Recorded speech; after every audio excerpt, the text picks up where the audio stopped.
Hello, everybody. I am Jez, one half of the glorious Xbox 2 podcast, here with a Patreon timed exclusive XB2+1 with my co-host with the co-most, the man with the $1 million and achievement points. I wish.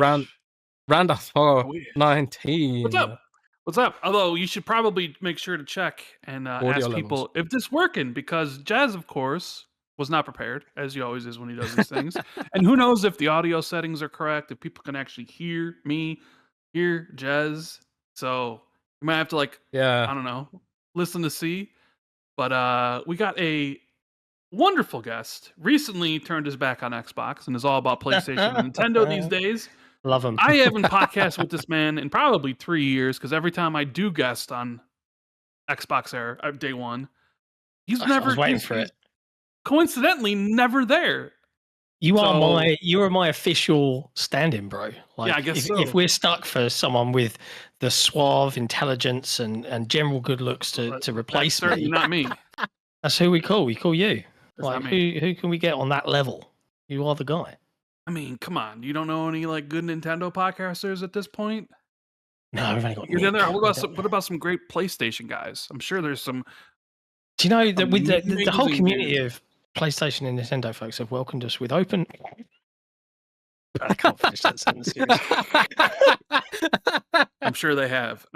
You know, Reset Era loves you now, right? Do you know what? Like, funnily enough, hi everybody. But yes, the thread that went live when we changed our name, which caused a bit of a ruckus, right? Because people like to read into this stuff more than it actually is. It was actually really good, like shockingly good for a Reset Era thread, where I was like, holy fuck, like everyone was being really nice. And then there was one child who came in and started talking about things. So I kind of threw out there about how Reset Era originally, when we were called XboxEra, they threatened us with legal action because of the name. Ooh. Yeah, and I was like, a cease and desist, perhaps? They threatened it. I was like, yeah, good luck, lads. I'm in the UK for one, and two, you don't have a monopoly on fake made-up words. Like, it went nowhere. But as soon as I brought that up, the thread got locked because it was locked by the very person that threatened the legal action. Go figure. Reset Era were fucking shit. But yes, I agree. Overall, it's a terrible. It's fucking toxic game discourse. Yeah, it's awful. It's the wrong kind of a of laughing toxic stock as of well. the industry. You know what's funny? It's funny though, John, is that they hate Jez there, but anytime Jez says anything vaguely sort of insider-ish, like even if it's just his opinion, even if it's just speculation, threads pop up all the time. Jez Corey. Yeah. Like they hate him so much, yet they always want to discuss everything he says. It's like hilarious. It is a bit sad, and it's a very kind of performative place, for the most part. Yes. And there's good people there. Don't get me wrong, but it's like sure. Absolutely, we wanna be on the right side of all things, but then it just means that they make no. I don't know. They just bend to that. They have their own thoughts. It's very. It's easy when it's not about discussing the video games over there. It's about. It's old school forum culture. It's about, dick waving and egos and being anonymous on the internet and not having to have any sort of form of accountability for the kind of shit you say. Yeah, it's true. Every time I say something or post something, huge thread about it. So, it's, keep bringing the clicks over, lads. Love Kate and all that shit. They'll let that stuff go on forever. Like, whereas if on our own forum, because we run a forum, right? But it's very much the case, if I see a personal attack, or if any of the moderating team see a personal attack, it's like, pack that fucking shit in. Argue the point. Argue the subject. But don't argue about the person, because what the fuck is that? Do you know what I mean? I don't, that's not good discourse. No, it's just the whole internet. It's the way the internet works. I don't give a fuck, but and neither should any of you. But anyways, hello everybody. Yeah. I really want to, just a big ass tangent. I really want, for people who don't know, and I assume there aren't many people here who don't know who you are. Let people know who you are. Give us a brief overview of the life and times of John Clarke, aka SIKAMIKANICO. We set up and founded XboxEra back in 2019. Myself and Special Nick, the Australian guy with all of the stuff that he makes up. And earlier this year, after nearly 7 years, we decided to rebrand, mostly because of our own playing habits and arguably, and it's kind of tentatively on subject, because of RYAN, because we were called XboxEra because we all formed around the one single Xbox safe space on RYAN, the OT. And that's how we've kind of formed. Great people in the OT. Great people. Yeah, and Nick had his Discord server, and we kind of formed it. And I wanted to do a podcast, and then that's what we did. And then we hated the fact that we were called XboxEra not because of Xbox, but because of the RYAN connotations, right?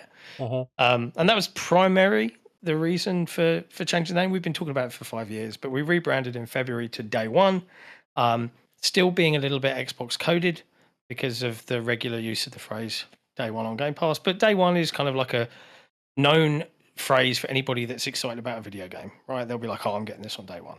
So we figured that worked for us. And with that whole rebrand came an opportunity for us to broaden our content, redesign the website, and we did all of that. So now we've got built-in memberships rather than a Patreon, because we wanted to own where we could direct our community. And it's not knocking Patreon, by the way. They were amazing to help us get where we were at that point. But it's like our mindset was like, especially because we have a website, and I appreciate like the Xbox 2 doesn't have like a website. You have your Patreon page, right? And that's where your community can find your stuff. But for us, it was like we put so much stuff on the website. It was like, hey, here's all this exclusive stuff, but please go off of our website and go click somewhere else. And that made no sense. So we built all the tech on our back end to facilitate this. It's all custom made. So it's a huge Herculean effort. But I do think that at this point, we've got the prettiest video game website on the internet. So I mean, that's me. No, Xbox, dude, man. have you looked at it? Go have a look at how gorgeous our website is, man. It is a thing of beauty. Pre-drag is an artiste. What's the URL? Playday.1. Playday. Unfortunate, people just scroll through the thing to get to the score at the bottom of the page and don't see Yeah, they do, but whatevs.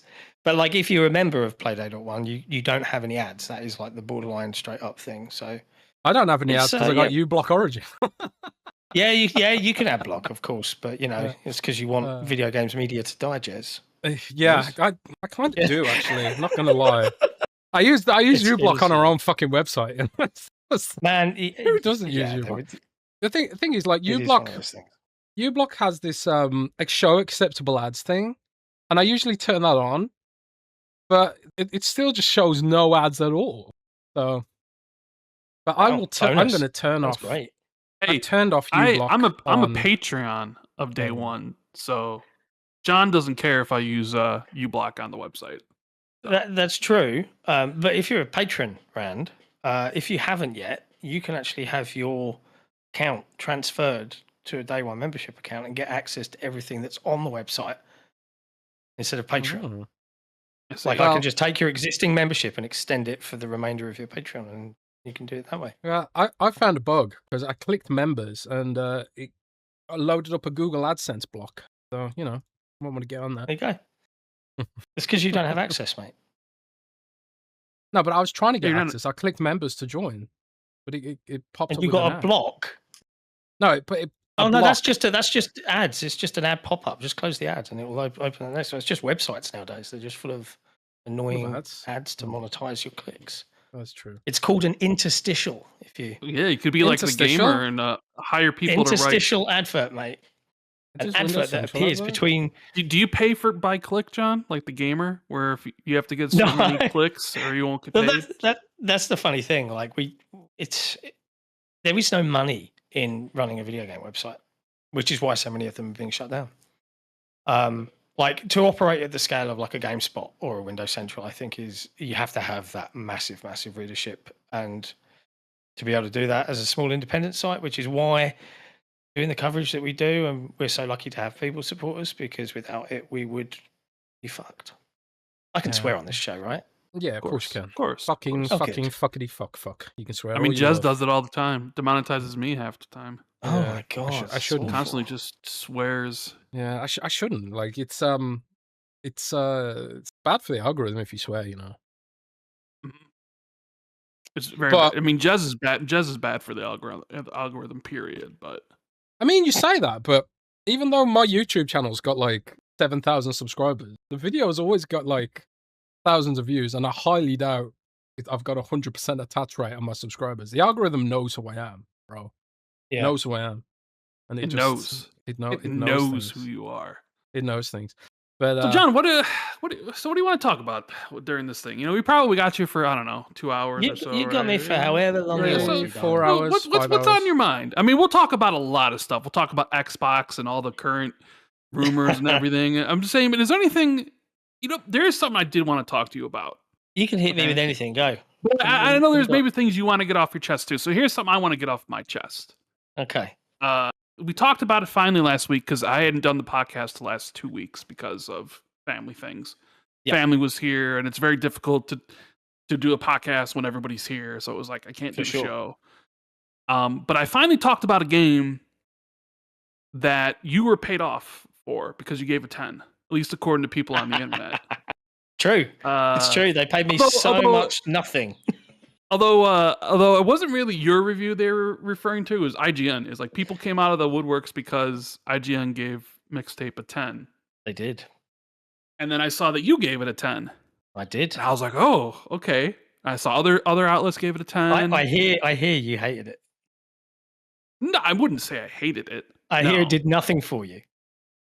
That is true. It did absolutely nothing for me. And the thing is, I was expecting it to do everything for me because I love that genre. You know what I mean? Like I when people talk about walking sims, they always talk about it in a negative connotation. Like, oh, like Jez, it's just a walking sim. And it's like, I really like that genre though. You can have interesting stories, you can have great performances. There's some really, like, I still consider What Remains of Edith Finch one of the best games I've ever played. I also gave that game a 10. Yes, incredible something experience. That game is an example of a game that literally can only be done in the medium of video games. Can't be done in print. Can't be done in movies. Like, it is a masterpiece, and I don't really use that term like.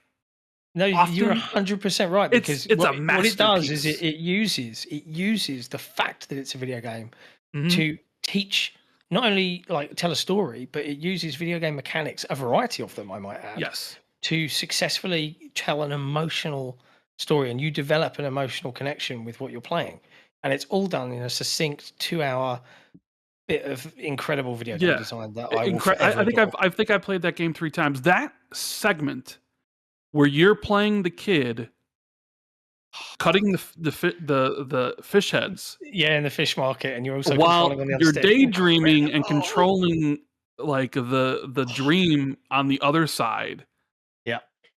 It is like I don't know how to perfectly encapsulate this or explain it, but it's like the only true thing I've ever experienced that gets across the idea of like boredom and what it's like to kind of imagine not to be there. Like, because you can read about it or you can visualize it and see it in a movie or something, but it doesn't hit until you're actually having to like, yes, it is boring to fucking chop the heads off this fish, and you're constantly doing it. And like the scene's long.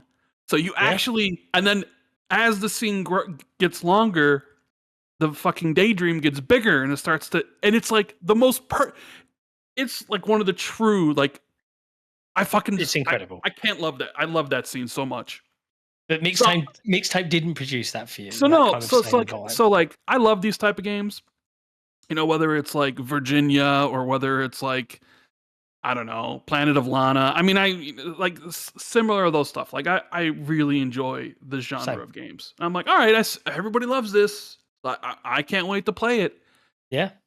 3 hours long, which isn't a big deal for me. Yep. And I was like, I'll get it done in one sitting. Maybe I'll shed some tears. I am from the 90s. I mean, like, I graduated grammar school in 95, graduated high school in 99. So I'm like the perfect demographic. One of my favorite bands during that era was Smashing Pumpkins, you know, like amazing.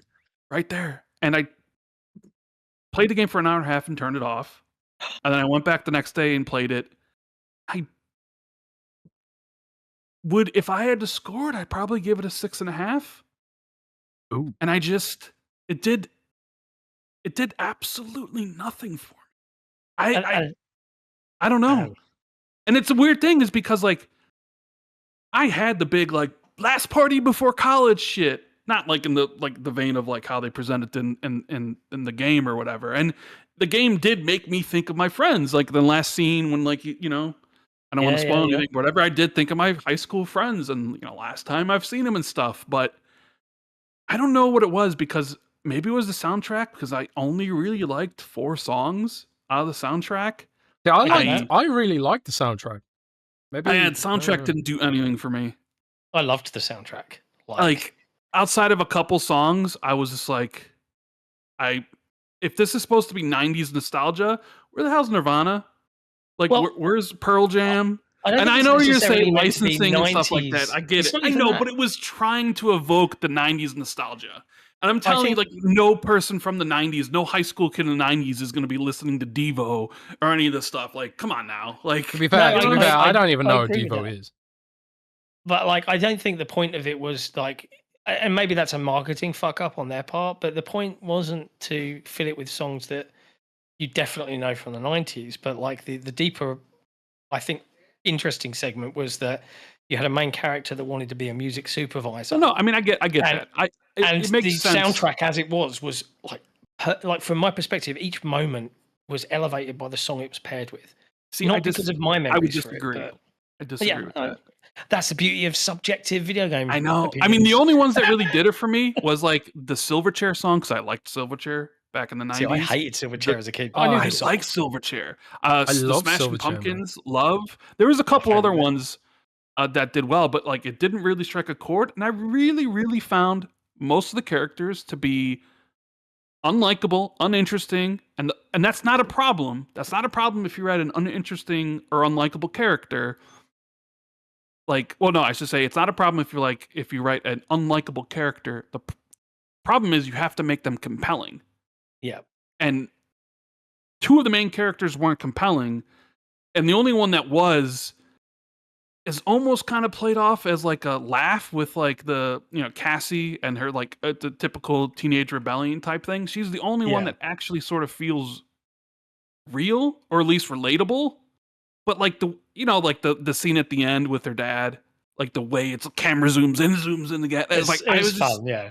It's just like fun. I didn't jive with any of the characters, and they weren't. I don't mind. I mean, I read books all the time. There's plenty of characters that are just unlikable, but they're interesting. They're compelling in some manner, and I just couldn't find. The main character I just did not like. I haven't fully finished Mixtape yet. But one of the things that's kind of driving me right now is wanting to see something bad happen to the main character. Stacey Rockford. Yeah, because it's like I want to see her get humbled. She's really self-centered and a bit of a bitch, frankly. Like her friends are like really upset, and she's all like, resolution. I need resolution. Little bit of resolution. Little bit. She does have a little bit of arc, but the game ends before you. I would imagine most people don't even think she has an arc. It's there, but it's like over before even I think people realize it. I mean, people are talking about The Boys ending, and they're like, "Dude, what if Homelander was the?" It's like, well, I mean, like you've completely misinterpreted what who the characters were if you're doing that. So media literacy is dead more than ever in this. Was it ever not dead? I think TikTok, and you know what I think really like push it over the edge is the monetization on this platform, because people just will rage bait or just spread out like lies just to gather the biggest replies and the most audience so they can make the most money. It's like that across the entire internet now. I know. It is what someone was angry about. someone was accusing me of doing that the other day because I replied to someone. I said, what did I say? I said, what if Xbox wasn't on Steam? Right. Yes. In a reply. Everyone took that for like, Jez Gordon's hinting. Because you got something like, yeah. You said something like previously the week before where somebody, it was, like Halo wasn't going to be on PlayStation or some shit. And you literally replied the guy, be like, I didn't say this. Some shit. Mm-hmm. I just said that in a reply, and someone posted on Reddit, and then YouTube was saying I was engagement baiting, and I'm like, engagement baiting in a reply? Like what? It's the strangest. The crazy thing is thing. Now is, I think there's like there's two things that you kind of like, especially for you, Jez, like because of your. I don't know the size of my platform. Like I was replying to someone. You forget how known you are. I think like, and you saying that when I saw that, if you'd have just said that and put a laughing emoji, right, or if you'd have said that and put the little sweat tear dropping down emoji, it would have been totally bounced off. But because you put the thinking emoji, it gets interpreted immediately as a thing. It's not your fault. My point was to the guy, because he was moaning that some influencer was moaning that Forza on Steam installs Microsoft's gaming services for its account systems, right? And my reply was kind of like, well, kind of be glad that it's on Steam at all, you know? Yeah, kind of. Yeah. And that's kind of the context that I meant it in, and because there's an argument to be made that Microsoft should pull out of Steam. You know, because Steam's trying to build a closed ecosystem, and Microsoft's kind of helping them to build that closed ecosystem by giving them content. So that was kind of where I was coming from. But people took it like I was, what?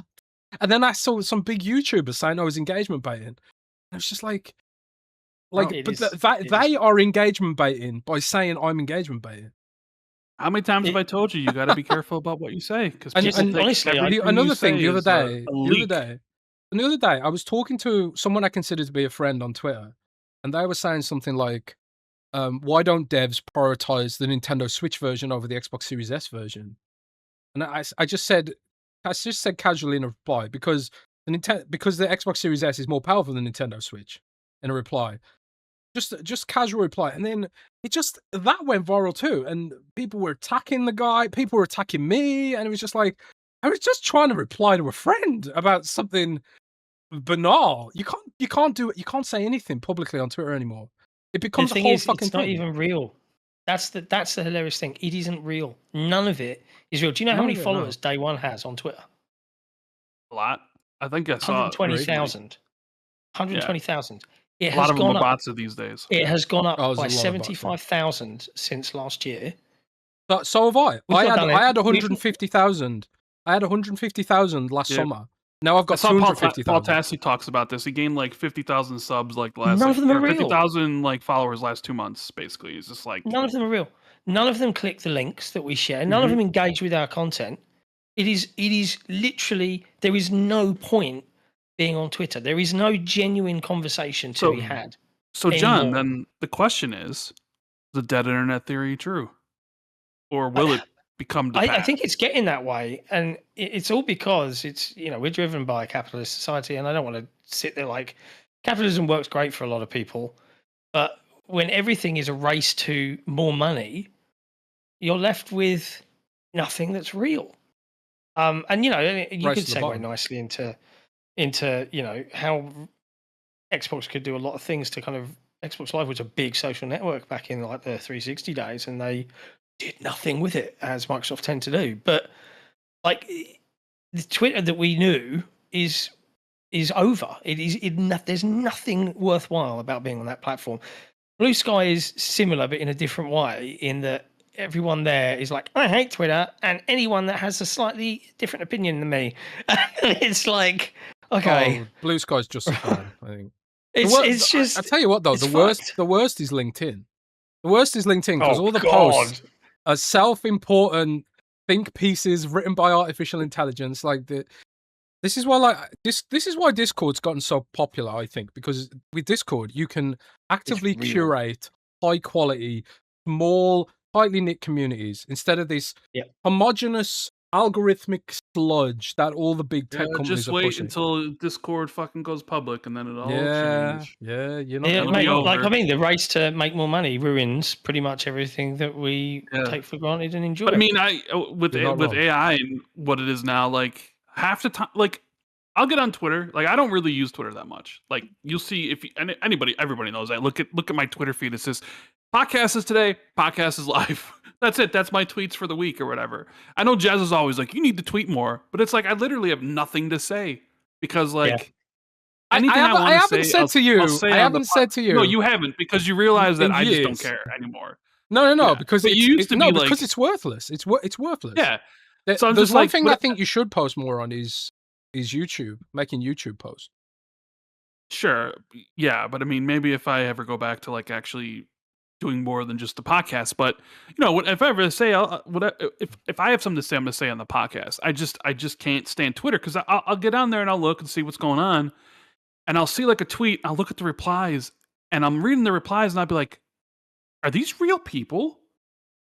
No. Like, and I'm like, the answer. These like, no, they're like this can't be a real person, and I'm just looking. I'm like, what the fuck is this website turned into? I don't know. There was a time where it was pretty decent. I mean, not like amazing. Maybe the early days, but like I just like, yeah, I don't know. Like I can't. I don't even like. There was a time where I used to be like, oh, I'm going to tweet today, say something. The thought doesn't even cross my mind about tweeting at all. Period. Like I pretty much only retweet our content. Like occasionally I might say something, and like it's bizarre, but algorithmically, if I was to just retweet a post from the Day One account, right, as an example, so like my review for 007, right, like I'll just retweet it. That doesn't do as well algorithmically as me taking my link and then sharing it directly versus just a retweet. Don't know why, but that's apparently true. It is all fucked. And it's miserable. And the worst thing about it is that you can't have a sensible conversation anymore. Like, what's his face? Carby Lane being in 007 with this cameo. Right? I didn't know that was a thing. And I put it in my review, like my video review, when I edited it, because I thought that's fucking hilarious.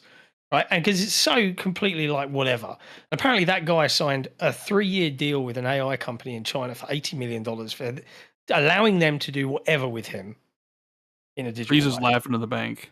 Yeah, right? Because fucking who wouldn't do that for $80 million? Of course. Right? Like, yeah, you would, I would, Jez would, absolutely.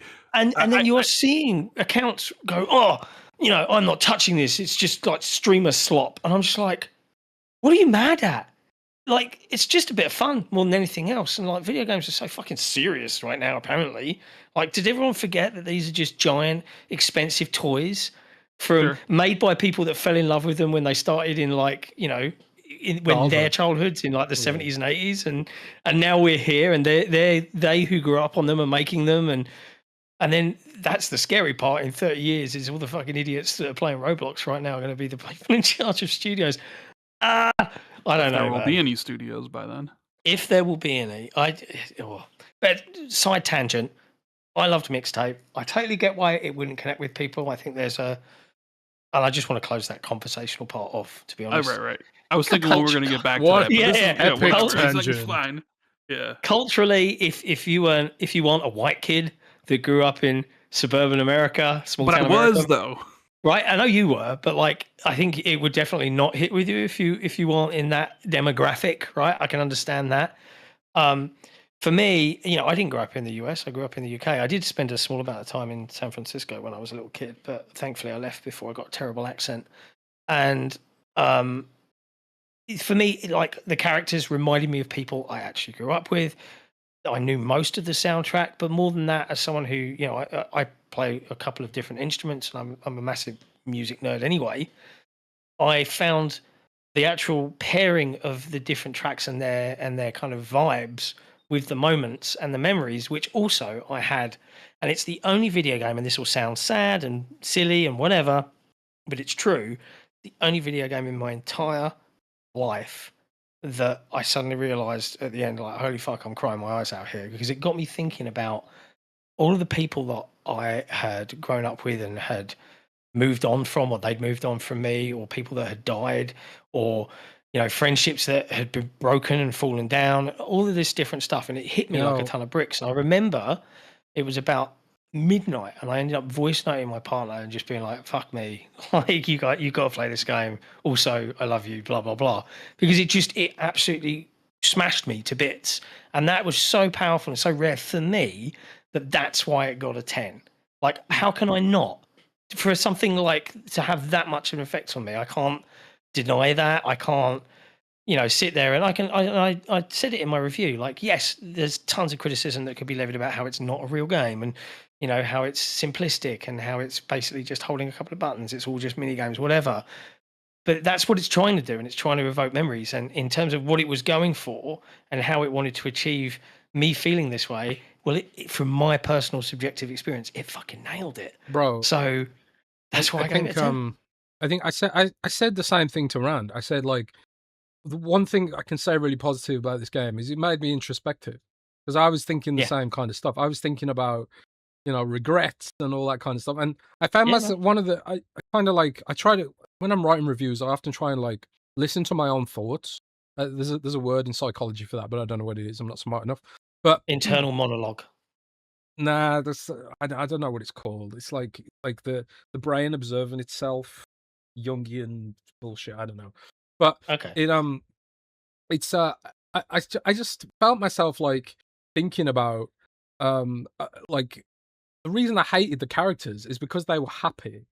It was just like, I was thinking about, like, because growing up in Warsaw, in literally town voted the most deprived in the United Kingdom, it can be quite a miserable kind of experience. My school had a riot police outside the school every Friday to stop the gang violence. My school had a police patrol through the playground every day at 10 and 2 p.m. for the 2 breaks.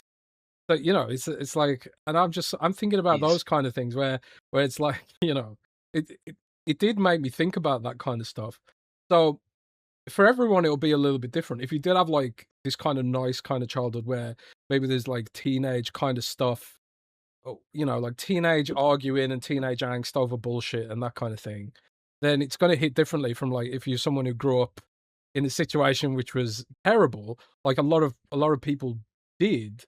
And I suppose, like, there is that kind of Americana, that kind of American suburban kind of naivete. And I'm sitting there hating it, but I'm realizing, like, I get that.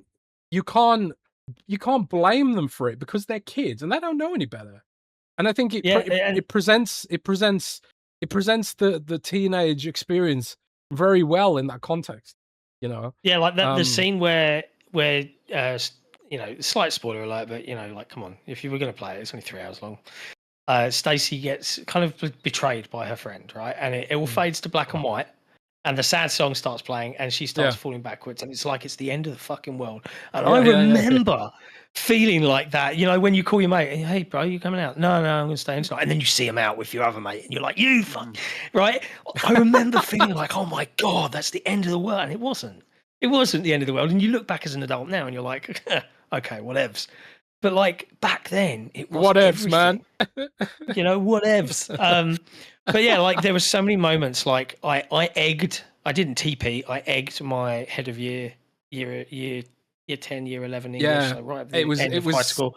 It was egging people's houses, not TPing. Yeah, bullet pipe is expensive and useful.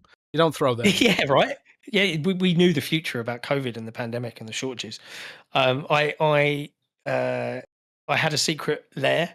Like I had this whole like plot of land in my grandmother's back garden. It backed onto like this, what we called the forest. It was like this massive woodland area, and we had a fucking treehouse with zip lines and cargo nets, and like it was like our cool like secret hideaway. So I had all that kind of vibe. And we promised we'd never tell anyone about it, and we always used to get mad if people turned up that we didn't know.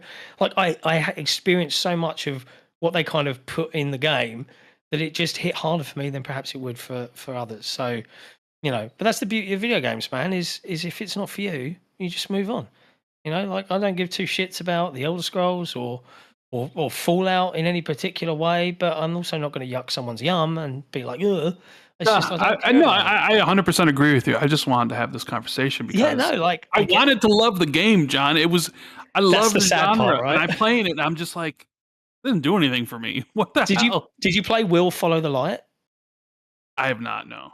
Yeah, so like I played that the same week I played Mixtape, and it was also it's a walking sim sailing thing about fathers and sons, and it's trying to be emotional and heartfelt, but for me it completely failed in what it was trying to do. And then the scores come out, and I see some scores from some outlets that are like in the 8s and the 9.5s, and I'm like, are you fucking smoking crack? I gave it a 5.5.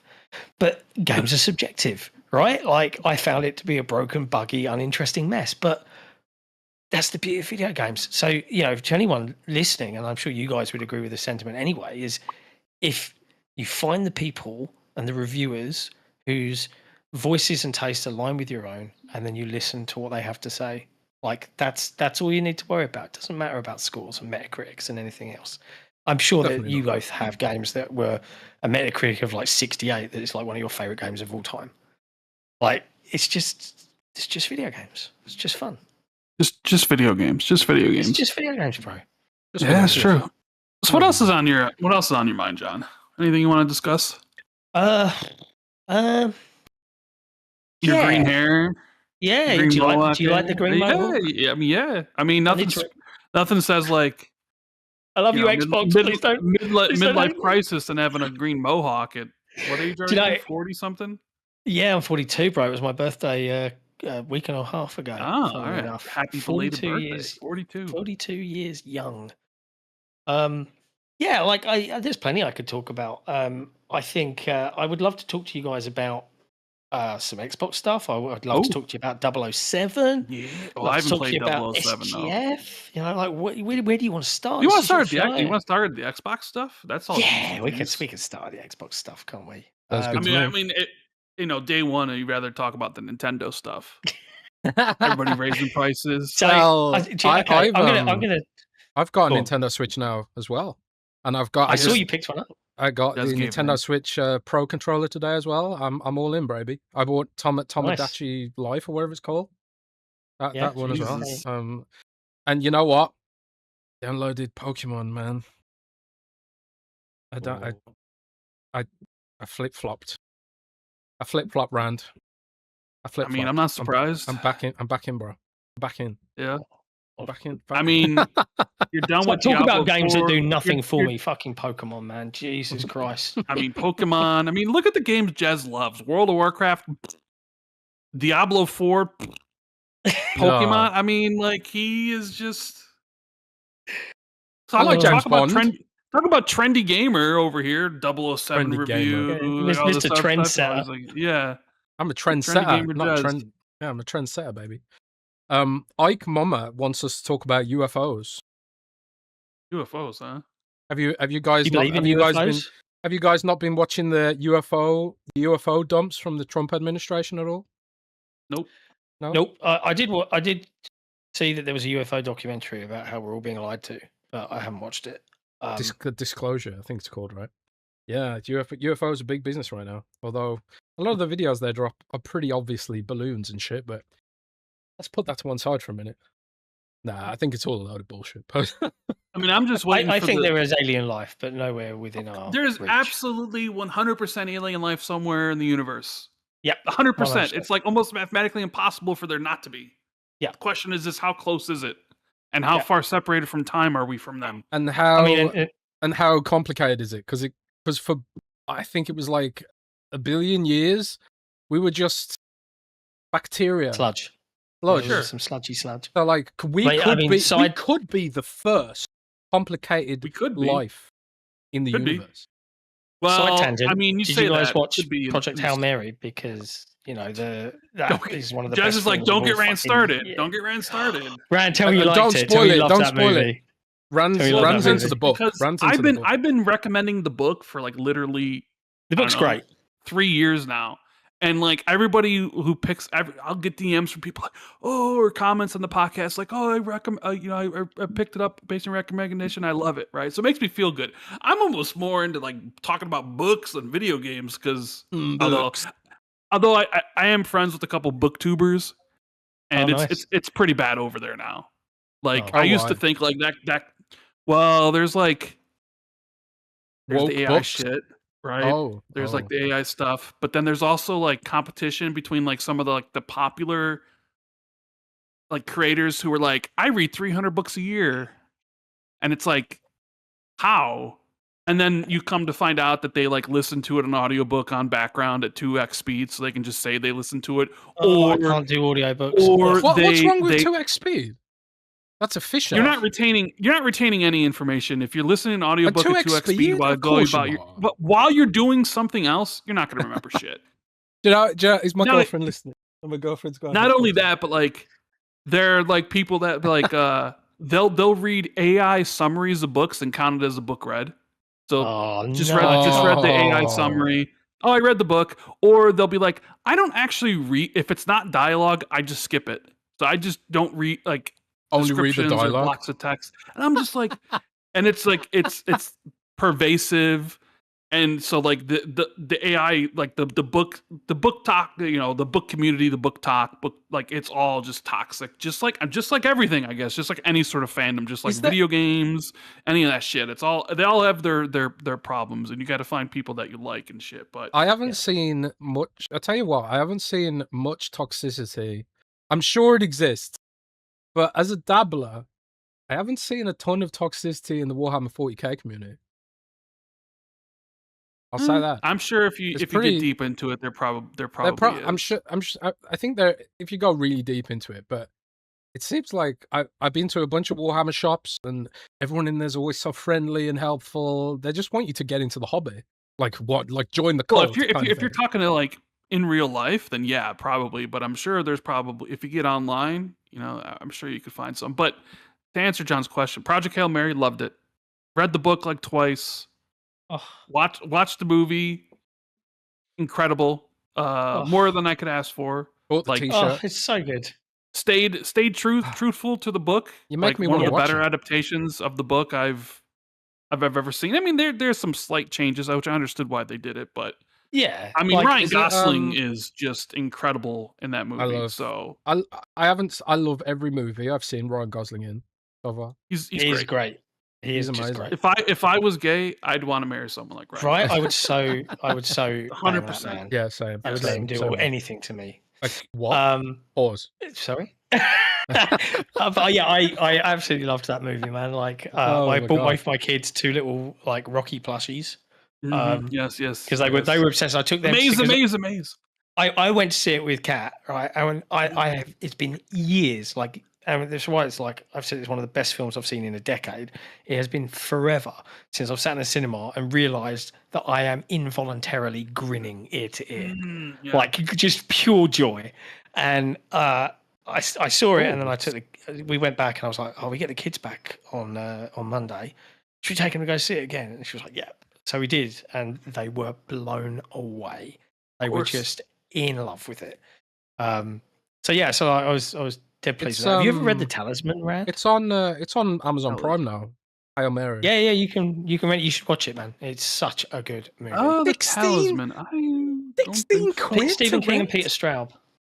16 quid. Yeah, I mean it just came out, so just probably wait a little bit because it's an Amazon MGM movie, so it'll be free to stream on Prime at some point. This is a Patreon only podcast, right?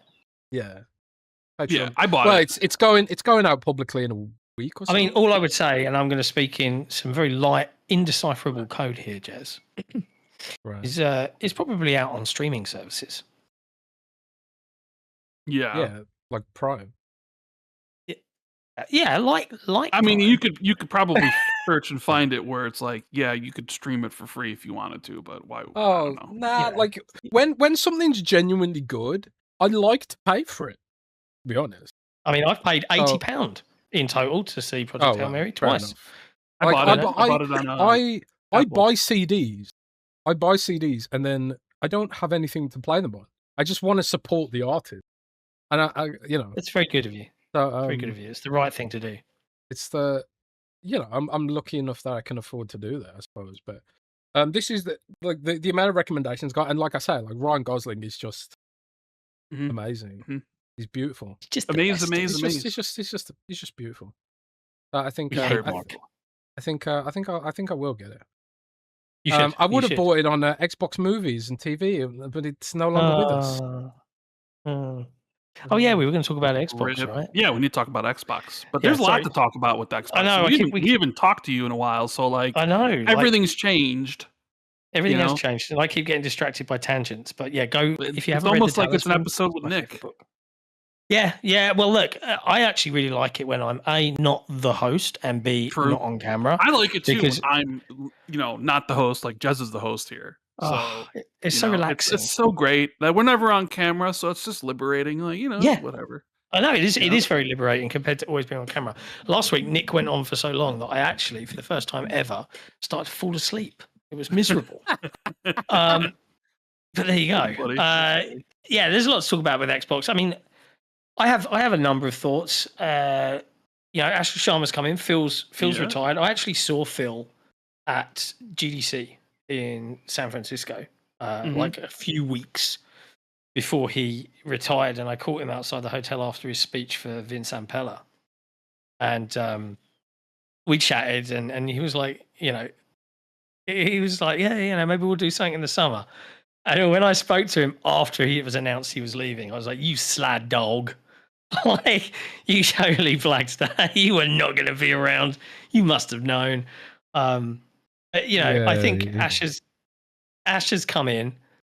And you know what? Like, I like that she's being given a little grace. I do like that. She grace from you got to clarify. In general, from the majority of the community. Okay, I do find there's a difference in like grace from the community or grace from like Asha and Amy, or like from Amy Hood and Satya. Microsoft. You know what I mean? Like there's yeah. Well, that's a whole different kettle of fish, right? But like I think like the community have been open to. They were very skeptical at the start. Yes, because you had the father of Xbox, Seamus, said like she was here to sunset the brand essentially right away. So, but she's doing all of the opposite things and arguably making all of the right noises. Now, the thing I guess it's a little cringy IMO to see some of the like yes Queen like. I mean, it's just video game execs and video game execs. Right? The video game executives, and Nick and I chant this regularly. They will say what they need to say when they need to say it. Like, yes, I think we should all be like giving them a shot and a chance to right the ship and to make some different calls. But like at the same time, the reality is that they're owned by billion-dollar Microsoft, and billion-dollar Microsoft wants fucking lines to go up, money to be made, and all this sort of shit. I think the one thing that I'm curious from you guys' perspective is this whole discussion that's kind of cropped up over the last couple of weeks with regards to exclusivity, and they've publicly said we're re-evaluating. Now, I personally don't expect anything to really change. The only thing I could see them doing is kind of being a bit more like, hey, from now on, single player is going to be like similar to Sony, like, hey, yeah, multiplayer we'll do everywhere. Single player is just for our box and PC. But even saying that we're reevaluating it has opened up such a giant can of hopium for certain members of the Xbox community. I'm like, any way this goes down, that isn't full exclusivity again. The console wars is back. Is going to be a fucking disaster at the end run. I don't know if I'm alone in that, in terms of like how the community reacts to it. But what I've been saying to Jez that she can do all the great PR stuff, and she has. Like Asha's, if I would say like she's avoided all the pitfalls, avoided all the Xbox rakes, quote unquote. She didn't follow Special Nick, which in itself is which is great. She follows me and Jez, and she follows you and me. Yeah, she followed me. Three of us here. She follows me, and I don't fucking tweet. Yeah. Nick still tweets. She doesn't follow him. What does that say? What does that say? It doesn't help that any time he's spoken about it, he's like, Asha, just listen to me. I'll explain this to you. And it's like he's mansplaining to her. And I'm like, Jesus Christ, bro, you have never been more off-putting when you talk like this.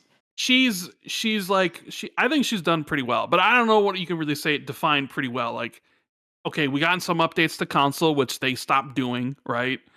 You know, got some like achievement changes and stuff, which are great, and like all the stuff that she's doing, I think is great. But it also reminds me of what Xbox was doing when Phil originally also took over. It's almost like they're kind of copying the playbook, little like 1-to-1.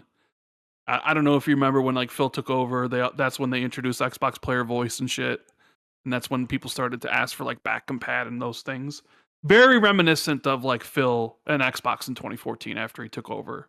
Yeah, 100%. But hey, if it works, you know, run it back again. And I thought the hire of Matthew Ball was super interesting. That was like the first one where I was like, okay, that's different.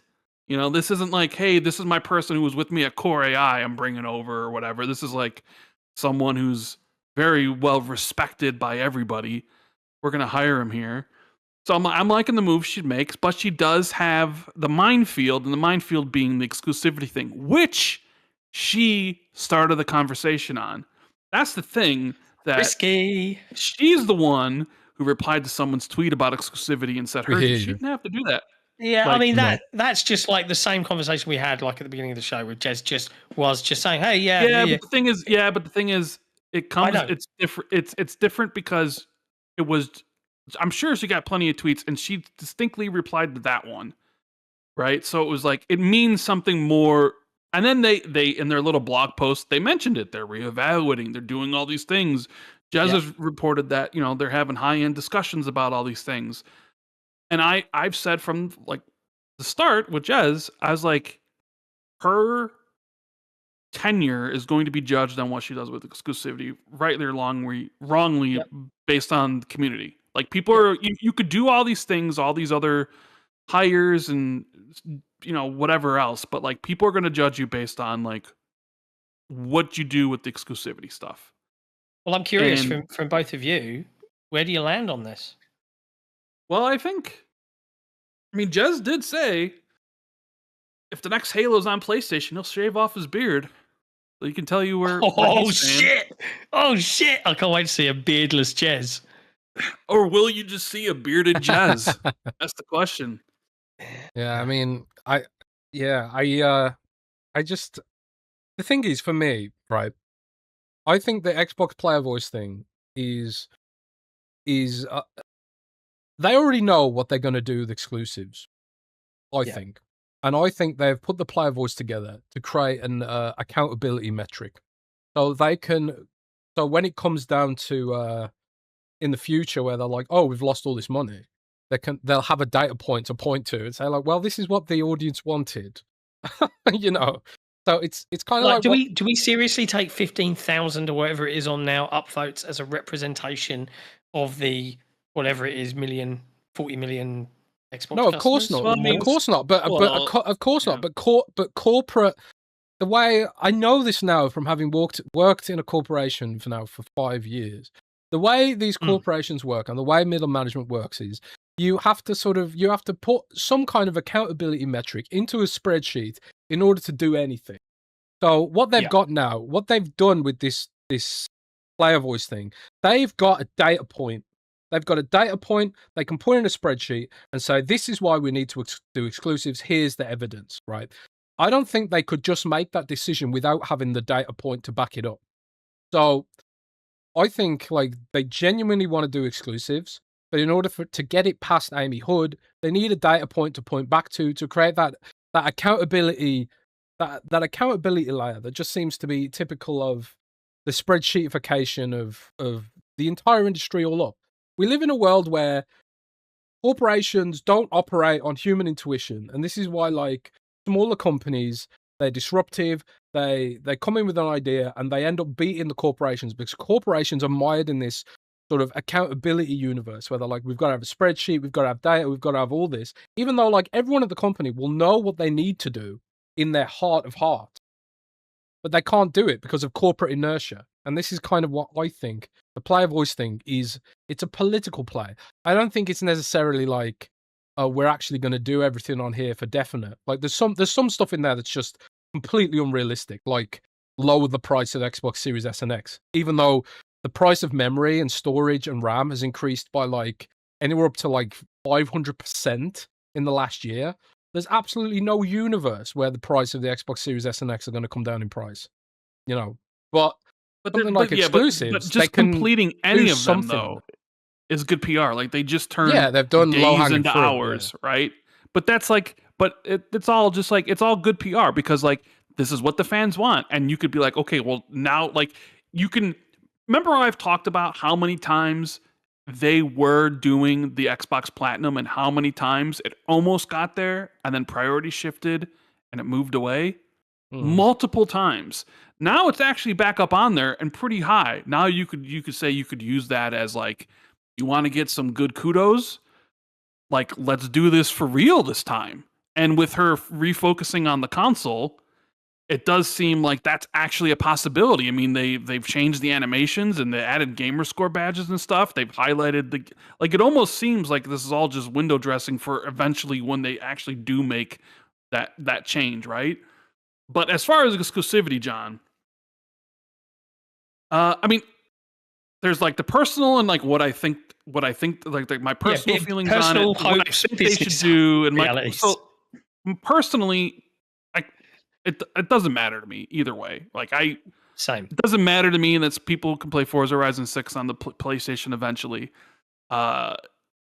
That's whatever. Now, personally, I would like exclusives to come back because I would love the chaos it would cause. And I'm very much like a popcorn eater on the sidelines. Agent of chaos. So like, yeah, so I'm both. I'm like, I'd like it to come back because I want to see the drama unfold 100%. But like, you know, personally, I'm like, whatever. Now, from their perspective, I guess it all depends on it, like what, like Matthew Ball talks about, like, hey, his number one goal is to strengthen the console, the console business, right, Jez? Isn't that what he said? Essentially. Yeah. How are you going to do that if you don't got exclusives? I just find that very difficult in the future where Sony's backpedaling from PC and Steam's about to put out like a console. And everybody's retreating into themselves instead of becoming more open. So they're becoming like more secular, right? And you're the only one who wants to be open with everybody. But if your goal is to like strengthen the console and do all these sort of things and improve your ecosystem, I'm not sure the idea of like, well, we'll do it with the single player games, which are our smaller games, is because like, listen, Avowed was exclusive. South of Midnight was exclusive. Keeper was exclusive. Kiln was exclusive. Well, actually, Kiln wasn't even exclusive, but even if it was, the small twiddly dink games that are good for just, hey, the dev wants to make something like that, that's not going to do anything. I'm sorry to say, but if you really need to make an impact, Elder Scrolls 6 needs to be exclusive.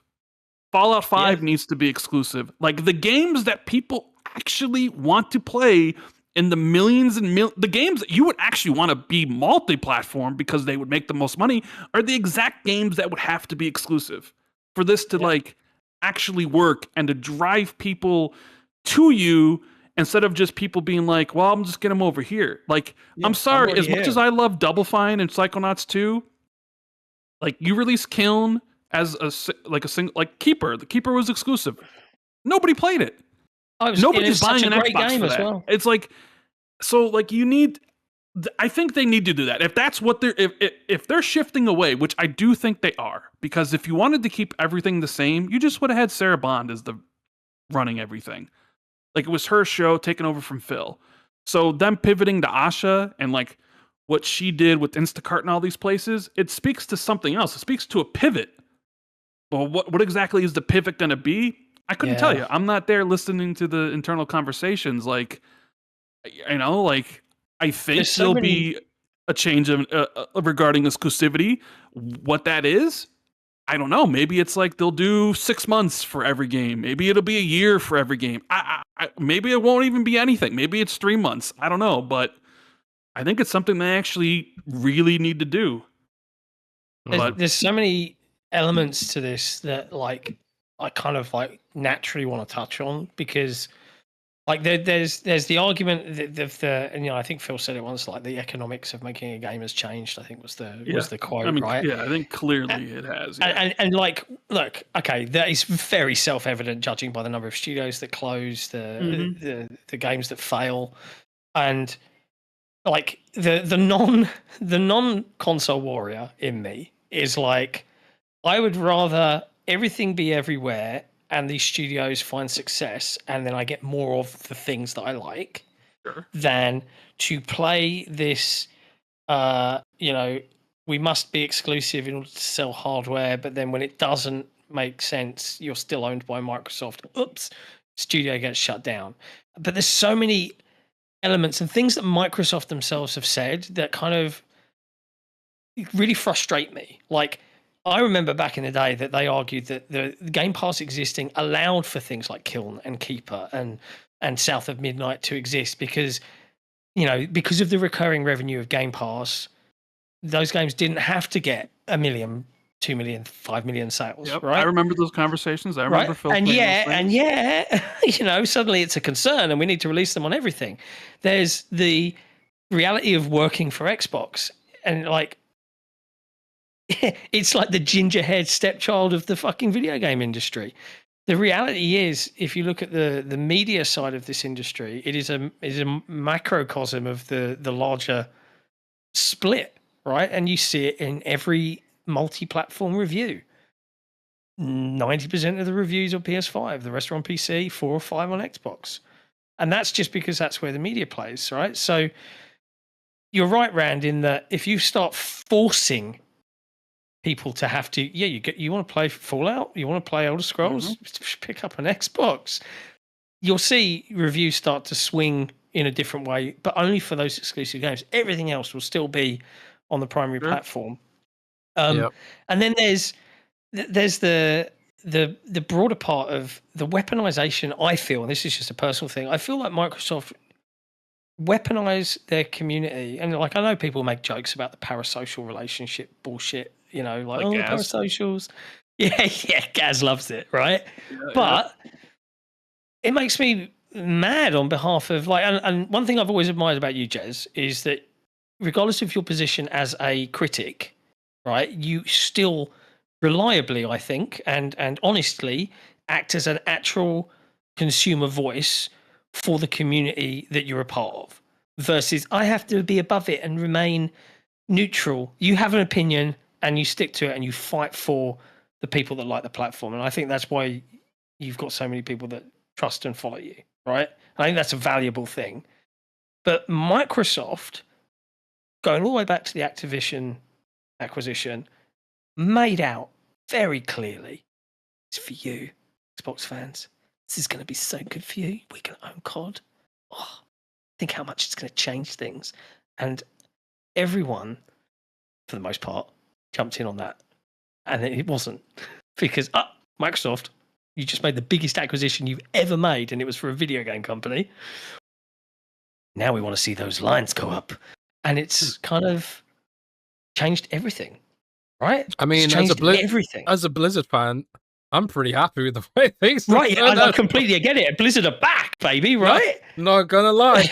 Like my whole thing was like, can't wait to StarCraft get revealed this year, right? Yeah. Yep. This is all for Blizzard. Overwatch is better than ever. Like World of Warcraft's writing is not great, but the end game's you great. panned the last Warcraft fucking Diablo is better than ever. Yeah, the gameplay of World of Warcraft's solid, but the writing is terrible, sure, but the gameplay's solid. Diablo 4 is better than ever, though, genuinely. And this year, we're most likely going to get StarCraft reveal. And then apparently there's some other secret project they're working on. They're also releasing an Overwatch mobile game this year. So yeah, I've watched Rush. For me, it's been a pretty great acquisition so far. I'm not going to lie. Right? But do you not agree that they did weaponize the community a little bit in that? Well, I wouldn't necessarily say they weaponized it. I don't think they leaned into it. I mean, they leaned into it, sure, because a lot of the arguments that some of the regulators were putting forth were ridiculous, acting like Microsoft is like the big bad, when it's actually like Microsoft's the incumbent here in gaming, and Microsoft's the American incumbent, and you're kind of like we're sort of building up a universe, another duopoly, where we end up with two choices, Google and Apple. And it kind of felt like regulators, their angle was, okay, we want you to have two choices, PlayStation or Steam. Because I don't think Xbox survives without ABK. All up, I don't think they survive. I think like you end up in a situation where Microsoft's just like, this isn't the future. We need to put all our eggs in one basket. That one basket being artificial intelligence, because Microsoft is now an investment bank. Microsoft's not a tech company. They're an investment bank which makes bets on what happens in the next 5 years, right? By buying ABK, it made Xbox and gaming too big for them to ignore, too big for them to put down, and too big for them to write off. They have no choice. And I think Phil knew that. If they went all in on this, it was now or never, do or die. And to Phil's credit, they got that through and passed over the finish line to save Xbox, in my view. So all the sort of chaos that's come as a result after it, I think we end up with even more chaos in a universe where they can't procure hardware stock because there is no memory. In a universe where Xbox has like no, or like not as much service games to lean on, you know, in a universe where Microsoft wants to invest all of its money in AI compute, and you've got Xbox as this small little corner of the business that's like, you know, isn't really popping off like the way it is with, even though Call of Duty Black Ops 7 was like in an off year, still one of the biggest games ever made, you know? Yeah. It's still like a top 100 game of all time for engagement. So it's like, and that's kind of my point, right? It is that we live in this world where Microsoft made these calls and they signed these deals for Call of Duty and they promised multi-platform, and then because of their own decisions, they stopped marketing and selling their console. They stopped prioritizing their console user base, and they languished. And then they paid the price for it. And then they were like, "Oh, we're going to make some experiments," all because of the demands from Amy Hood, Satya Nadella about, you know, margins and all this sort of stuff. And it's led us to this road where you've caused your own hardware and your own community to spiral and go away, right? Because people, rightly or wrongly, they take this seriously. It's like with sports. It's like with anything, you know, hey, I'm on Xbox. I'm part of this club. I value this community, blah, blah, blah. And I totally get and empathize and love all that. Hell, I grew up on that shit, right? We all did. Anyone in video gaming always had a favorite, right? But by doing all of these things, they've led us to this point, and now they're trying to backpedal a little bit and reprioritize the console audience, because without them, you're just a publisher. Right, so we've got new hardware, we've got this stuff, but what blows my mind a little bit from Microsoft's perspective is that I get that PlayStation is the biggest console platform, like it is. It's the default if someone says a console outside of Nintendo, but PC has so many more exclusives, arguably. Yes, they're smaller, but how many times do we read about, like almost once a month, some fucking PC exclusive early access game just completely goes viral and goes absolutely crazy, millions and millions of players? How is PC not enough? You know, like, why did they need to bring PlayStation into it outside of the demands of those margins? And I think that's kind of where they messed up. So I'm really torn on the whole subject, because I don't want studios to die. I don't want to see Double Fine fail. I don't want to see any kind of studio that takes a creative risk get punished for it because Xbox makes terrible decisions as a company. But at the same time, being everywhere, if it means that even as a developer, hey, my game gets played by more people, that attracts better talent, all of that shit, that's a good thing. So it's a really hard one to kind of unpack out beyond, like, I think. You know what I mean? Like, am I making any sense here? It's really difficult. I will say, like, the thing is, like, I kind of want to say, like, even if they, let's say they continue to be multi-platform, I think doesn't preclude them from shutting down studios in the future. Like, No, even if, like, all right, we're completely just a publisher. I mean, look at all the other publishers that have shut down studios. Like, right? If, you know, Double Fine is like, hey, we've put out 4 games. You know, it costs us $30 million to run the studio, but we're only bringing in $20 million a year. That might not work under this version of Xbox. It might have been fine under 2018 Xbox or 2019 Xbox when they purchased them, but maybe it doesn't necessarily fly anymore. And the Xbox that wants big IPs and shit, right? I guess it really depends on Xbox's goals and what Asha wants to really do. Like, you know, is she trying to build an audience? Then you're sort of going to need, like, I don't know, little tiny morsels to lead people back to your ecosystem. It's, you know what, at least this has done, John? It's made the Xbox interesting, at least, again. Yeah. Because before it was just, we know where they were headed, you know. Yeah. And it really seemed like any sort of news drop from them was just bad. Oh, guess what? We're raising the price of consoles again, $50. Oh, even though we raised the console prices 2 months ago, guess what? We're raising them again by $100. Oh, by the way, we're raising Game Pass 50%. It just seemed like everything was just negative, bad news, and it was just like, what the fuck? When is actually something positive going to happen? And then initially, like Phil retiring out of nowhere and Sarah Bond leaving was seen as negative because it was like, wait a minute, this doesn't seem good. Okay. Yeah. And here's Asha, the person from AI. Like, we don't want AI in games and stuff. And she initially had that backlash and was like, this is bad. And then ever really since then, it's been mostly positive. Even if like we can him and haw about some easy PR wins or some things that are just eye rolling, like let's just change the name of Xbox, capitalize it completely. It's like, come on now, like, come on. Like, I get it, it's a Twitter poll, but really, you know? Oh, it was terrible. I hate it. Like as an outlet, Day One will never write Xbox in all caps. It's just like, unless we're being sarcastic. But I mean, she's got her work cut out for her, and I'm very interested in seeing where she leads. I'd love to have a conversation, like a genuine off the record, like cut the bullshit. But so many of them are so scared to allow that sort of thing to happen. Sure. It's just like, I get it. My thing isn't even really her. My thing is like, I think if you really wanted to like turn it around and change things, this is a good 5 to 10 year project. This isn't something that you can fix overnight. No, but there are so many great things that they could do, right? And it's funny because I had this really genius idea of I'd go through the top 10 of the wish lists and I'd rank them, and I even sat there and I designed a probability meter, and then this fucking guy from Windows Central saw what I did and just said, well, I'm going to do 20. Man. You know, like, what a douche. Do you know what I mean? That happened? Who hack. Who did that? Who did anyway. That? But like, I was going through them. But I don't think that person had your cool. No, he didn't have, like, the probability meter was pretty banging. I'm actually curious, like, how close Jez and I thought on these. Like, she probably isn't here, otherwise he would have said something. Yeah, he would totally be biting back right now at the slander. He ain't even here, so he ain't even here.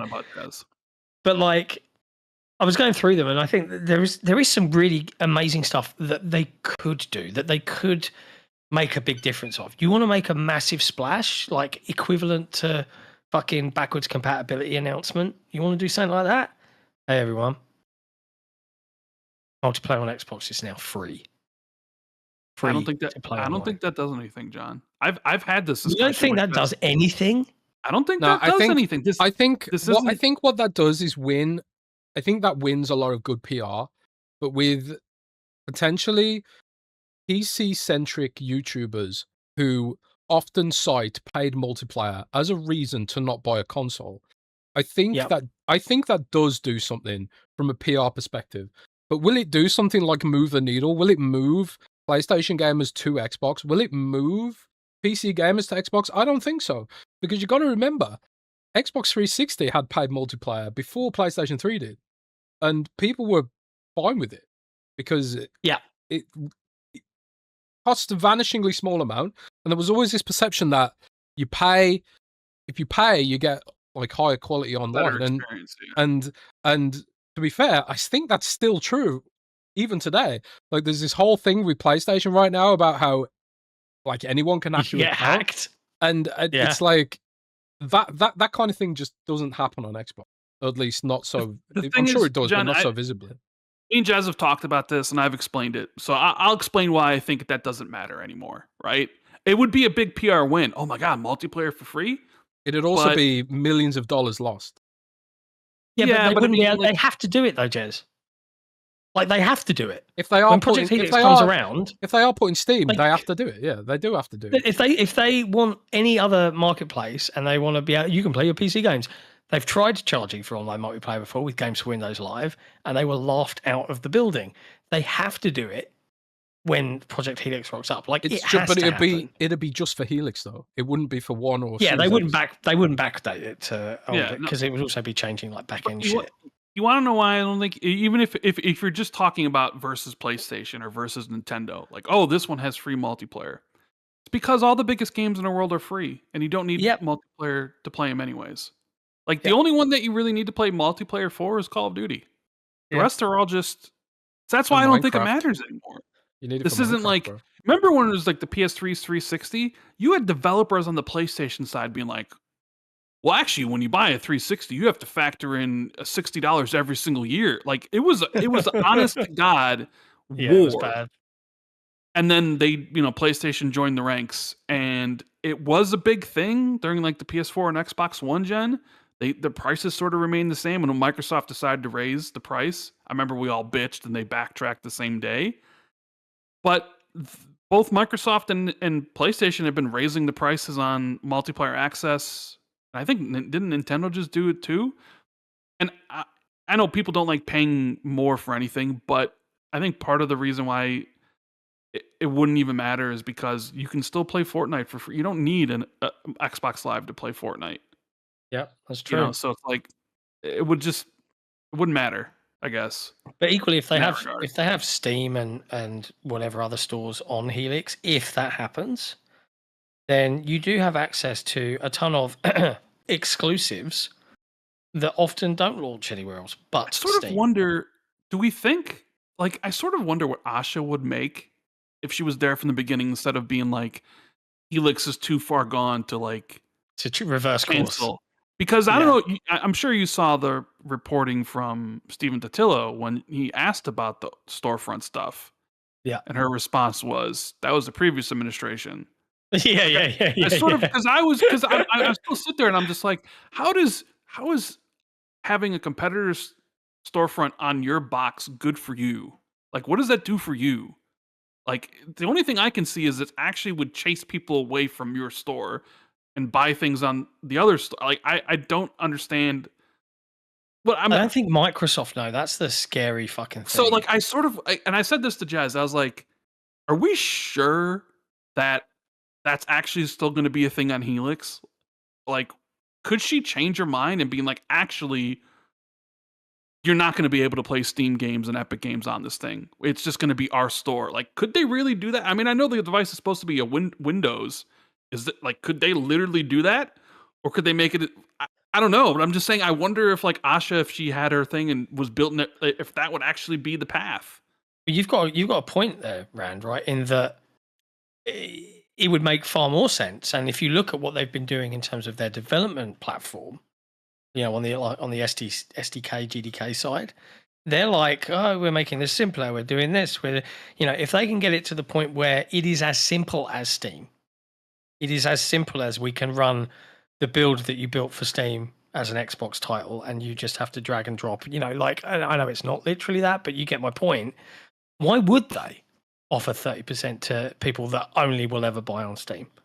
Like, why wouldn't you just try and persuade everyone that develops a game on Steam to also be like, hey, it's free to do this here and drop it on Xbox too, and you get access to all of these customers as well, and why wouldn't you do that? And we have the same processes.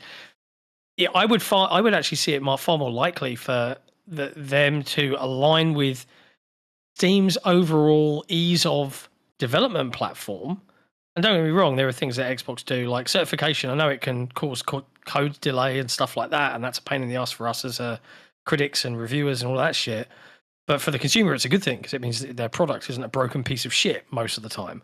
But if they were to do away with a lot of the stringency around it and make it as simple as Steam, isn't that much better for Microsoft than allowing your client base to realize how cheap regularly everything is on Steam, like to a silly degree, and how easy it is to buy there? And then before you know it, you've sent all of your customers off to another competitor again.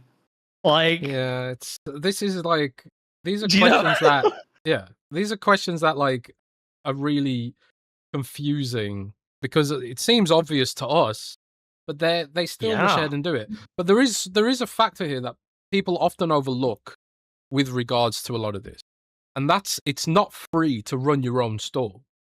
No, I was told by someone very high up at Microsoft and Xbox that when you run your own store, you're effectively putting a 7% tax on yourself because you have to pay for the cloud service, you have to pay for distribution, app development, and customer service. all those kind of things. So it's not free to do it. So like, and yeah, that's revenue because you are kind of paying yourself, right? But you know, at the same time, it's like when you look at Epic Game Store, for example, they only take 11%. They only take 11%, something like that. So it's actually, in theory, it'd be cheaper for Microsoft to go all in with the Epic Game Store than run their own store, especially like the Xbox PC store is right now, which frankly needs a lot of investment to get there. So for me, this is more like, it's a longer term thing. It's a longer term play because you could eventually see a universe where Steam becomes a full monopoly. Steam sells itself to Apple or a competitor and then jacks up the price when it's a monopoly. So for me, it's like, if you aren't like properly managing your expectations about where this could go, you know, and not investing in at least having a foot in the door, you end up in a situation like Microsoft's in now with mobile, where they are completely locked out.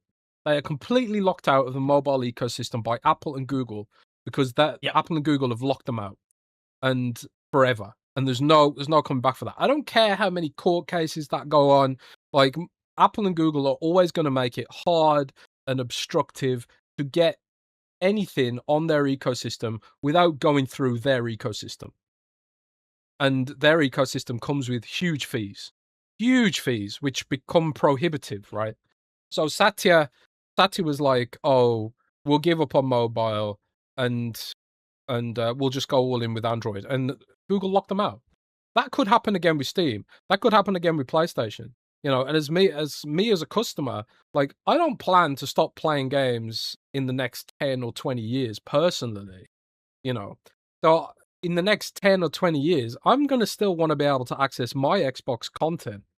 So I think when a lot of people talk about these things, like with regards to exclusivity, it's not necessarily from the context of we want to gatekeep this content because of console wars. It comes from the context of, well, if you keep supporting Steam and PlayStation, eventually Xbox is going to die because they're not supporting you. They're not supporting Xbox. The Steam controller doesn't even work with Xbox PC. They are building a closed ecosystem. And one day, Steam will be a closed ecosystem, I believe. Steam OS won't live forever. Will be as closed. Yeah. It will go public at some point, and then they'll have shareholders, and like it'll be a closed ecosystem someday. And then Microsoft will have given away all of its keys. They'll have given all of its content away to competitors, and then they'll have to play by their rules and eventually get shut down, like by default. You know, there was a point, I don't know, maybe early last year or whatever, where it seemed like everything was more moving towards like everybody being like kumbaya with each other. Xbox is putting games everywhere. Kumbaya. You know, PlayStation's actually putting Helldivers 2 on Xbox. And it's like, actually, they might be doing more. Maybe a Returnal, maybe Lego Horizon. And like, I know for a fact that a Lego Horizon Xbox port exists, and it just wasn't allowed to be released. Yeah, so it's funny. Like it just sort of seemed like nobody bought it though. To be fair, yeah, I know no one would buy it. Why would you? Yes, cool, Lego game. Unless you're going to put like the Horizon games on Xbox, which ain't gonna. But it's sort of just like it seemed like everything was moving in that direction, and then suddenly PlayStation's like backpedaling, like, actually, we're not even releasing stuff on PC now. Whether that was largely because of Helix or because of the Steam machines, I guess we'll never truly find out. I would imagine they have. It's the Steam. I think it's the Steam something machine to do with it. Definitely. But so they're and now it's like the conversation around Xbox is like, are they actually going to move away from PS5? It's like, well, maybe. I mean, I don't know. Who knows anymore? And I said to Jez, I was like, and I don't know if you agree with this, John. I said, you know, if Xbox still wanted to be multi-platform, but remove the sort of stigma it has because it's on PlayStation 5, just release games on Switch too, but not PlayStation. I don't think anybody would care. No one would give a fuck. I don't think anybody would care. But that takes me back to my original point. It's like, how was PC not enough? Yeah, how was it not just enough? Like, it's the fastest growing platform overall outside of mobile. But like, there's millions and millions and millions of gamers on there. There's more than enough to sustain Microsoft. It's never enough, John. It's never enough. There's never enough. Yeah.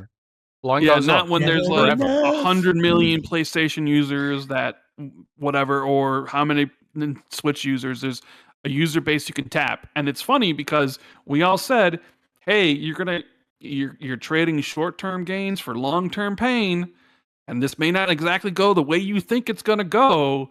And what do you know? Like, it went exactly like how we all imagined it to go. And now they're like stuck between a rock and a hard place because now they have this hardware coming out, but it's super powerful and super premium.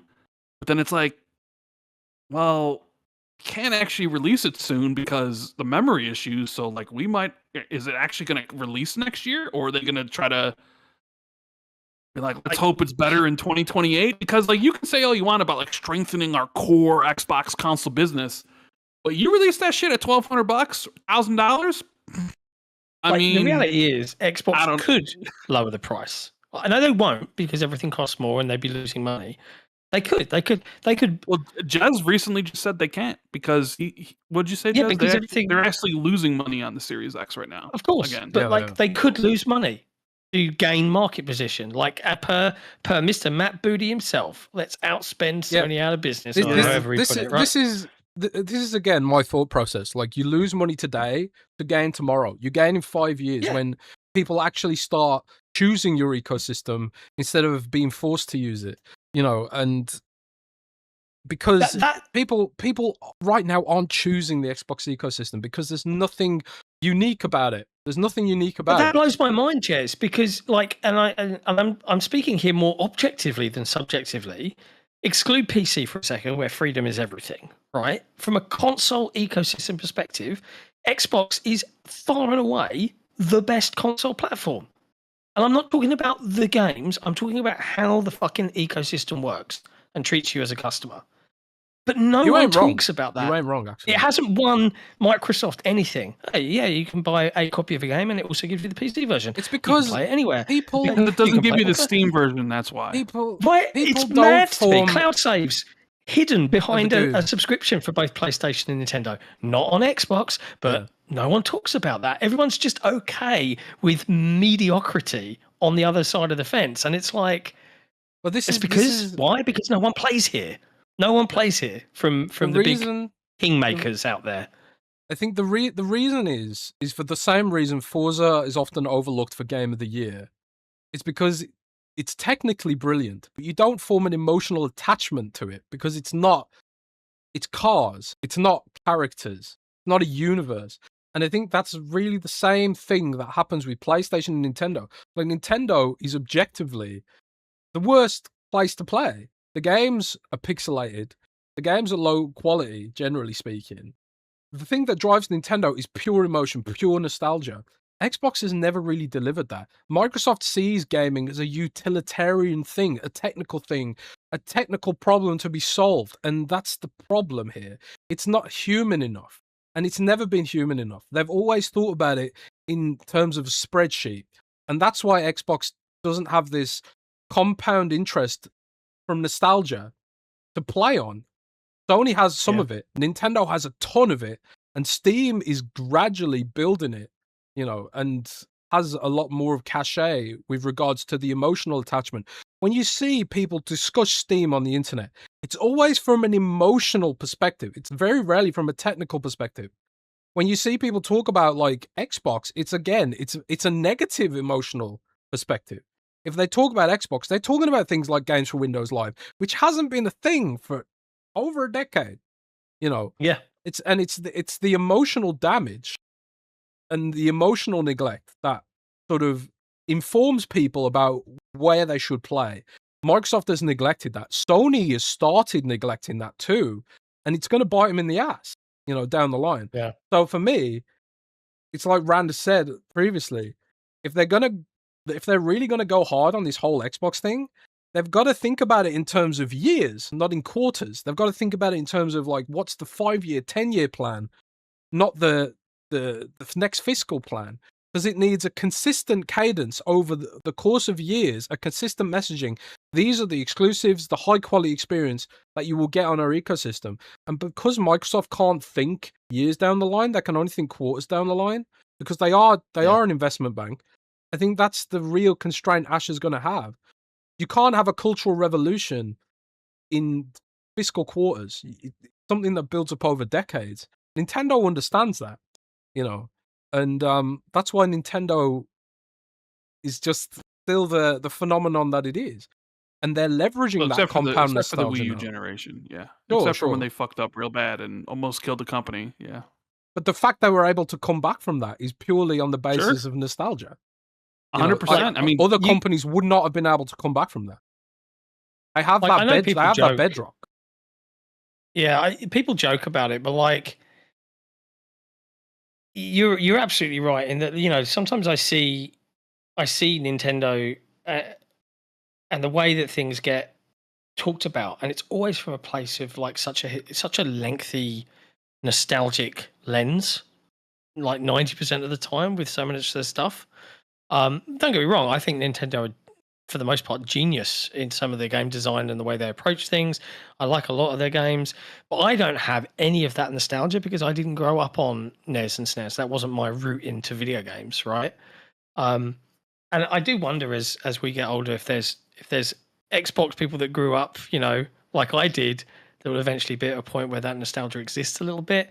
But I do think overall you are bang on, because Microsoft do not think in the right way about how this industry actually works.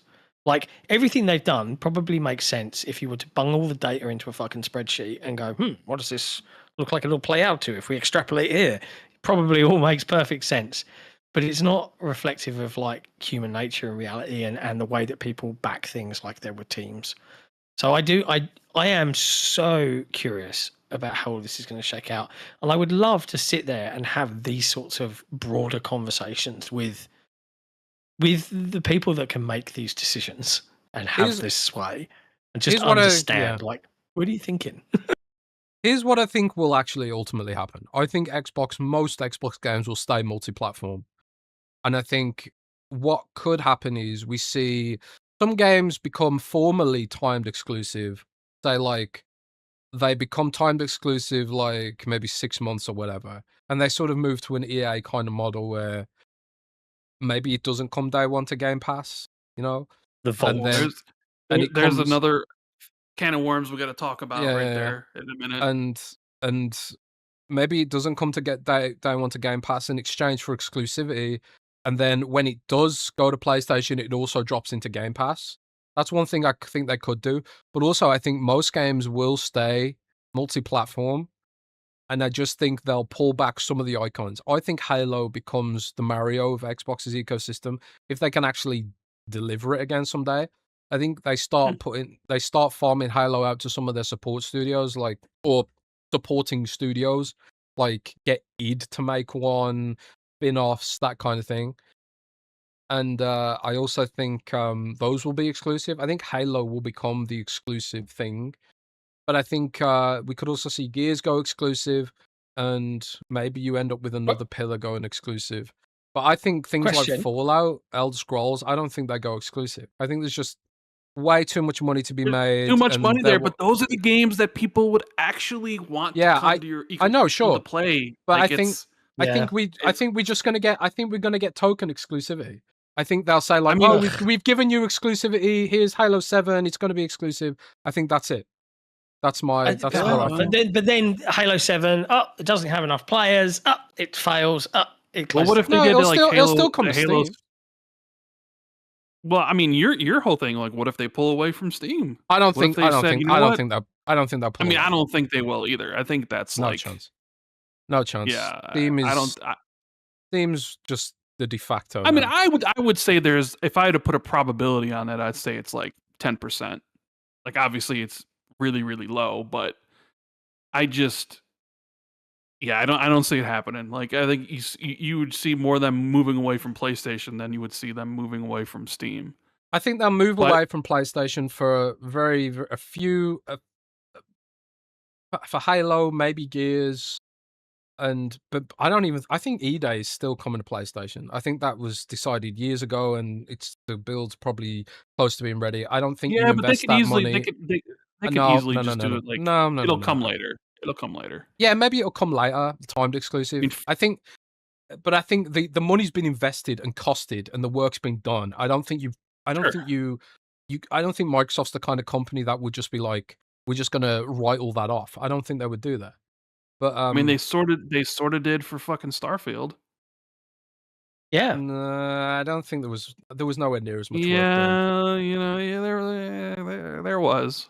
They just I don't stopped think working so. on Redfall. Same thing. Remember, they talked about that in interviews. Like Yeah, I think nobody was. We just don't know. We just don't know. That's the frustrating thing of this is that, and that's where Microsoft have got one of their biggest problems to solve is that they have messed people around so much that I don't really trust Microsoft, and that's a bummer, right? I don't trust what they have to say, or at least like I trust what the Xbox person I'm speaking to says, but then I think, yeah, but like when does that change? You know what I mean? Like, because there's someone above you who's going to make a different call at some point. Like, on a pure, if I'm worrying about the brand, if I'm worrying about the console and it actually getting a position of strength, I generally agree with Rand in that, broadly speaking, in this market, you have to arguably do the counter opposite to what you have been doing, which is, Fallout, Elder Scrolls, Gears, Halo, they're all going to make big money on PlayStation. Yeah, so you don't sell them there. Like, yeah, you'll lose some money, but you might sell 1 million more consoles, like, because people do not want to wait. And if you 100% make it very clear this is never going to come out anywhere else ever again, people will have to. But that's also hard to do if you're selling it on a system that's $1,000. People will just be like, yeah. Yep, I know. There's a compounding of. Then again, I guess they would still problems. be on the previous Xboxes, but even still, like, because you look at right now, like, what is the selling point of the Xbox ecosystem? I mean, you talked about it, how it's like the best one because you like to play on PC and also Xbox. So it's like you have all these great things like cloud saves.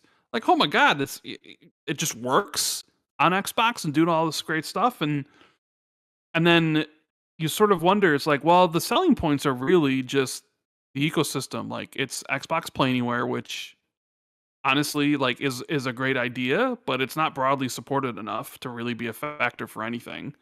And I know there's probably like people that were like, boo, Ryan, throwing tomatoes at me right now, but it's like, hey, when you start getting if you get like the games that are like AAA, like, hey, when the Resident Evil 9 is like Xbox Play Anywhere day one, maybe you made some. Okay, now you're doing something, or even get them to put. I don't think Resident Evil 9 is even on Xbox PC right now, is it? I don't think it launched on Xbox PC. No, if for some reason it didn't, even though the previous ones did. Yeah. So it's like, okay, like I know like 007's there or whatever, and it's like, give us some consistency here. A lot of games do skip, and then like they're not all Xbox Play Anywhere. And honestly, like if it's the it's the Xbox PC version, so. And then Game Pass in itself. Those are the two defining features of Xbox right now. Like, you've lost all the games, so like the games aren't really it. It's just, do you like Game Pass and do you like Play Anywhere? And if those two things, let me segue you into probably your next topic. What if Game Pass loses? But if those two, but it's like you could argue maybe those two things aren't good enough to. For the future, because look where they're at now, and they're doing this big pivot with changes of leadership and stuff, and and then there's this whole debate, and Jez sort of mentioned, like, well, what if they did this where like first party games weren't day one, and then they were exclusive, but you had to buy them, and then they did come to PlayStation a year later, and then they dropped into Game Pass, which I didn't even really think about that. That's actually like, that's not a bad if you were like kind of like planning something, like, yeah, that'd be somewhat interesting, but that's opened up a whole can of worms, because I feel for a lot of people now, Xbox is Game Pass, and Game Pass is Xbox. Yep. Where it's not even like, I'm here because I liked Halo, and John liked Halo, and Jez loved Gears or whatever, where we all have specific instances where we decided, I'm here. This is my platform of choice. Like, I was a PlayStation fanboy, PS1 and PS2 gens. Like, it had everything I wanted. It was Halo that specifically made me get this system, and then I've basically made all my purchases here since. Yeah. But I sort of wonder if it's moved away from, like, I enjoy these individual franchises to, like, I just enjoy using Game Pass. And to me, my fandom, quote unquote, is about Game Pass. It's not about Xbox. So if Game Pass loses the big thing it is built on, the foundation of it, which is day one games, then you lose me as a customer and I'm just going to go somewhere else. Yeah. I sort of wonder if that's... I think if they were to stop day one games on Game Pass, that would be the death knell. That would be it for the majority of people. And that would you'd have to change your name again. No, I fucking wouldn't. Day one, like, I'm gonna play it on day one. I'd be like, God damn it, we gotta fucking change the name again. Jesus, Microsoft. But like, I can't believe that there are people out there arguing that they would want to see the end of day one games on Game Pass. Because again, and I'm only kind of paraphrasing Microsoft here. Didn't they tell us that it's been profitable and sustainable for years? Like, seriously, we've had the number of articles from... This is the problem with a publicly traded company that thinks in fiscal quarters. Like, they need to see growth. So if it's profitable but stagnant, if it's not growing, then as your costs go up, then it starts being unprofitable. So what is like profitable in Phil's era might not be profitable anymore. And I think given the way costs have gone up, because don't forget, like, your memory is also your dev kits, is also the computers that your devs need to use. It's your cloud servers that you have to run and replace and repair and have maintenance on. So, like, and also Call of Duty started coming to Game Pass.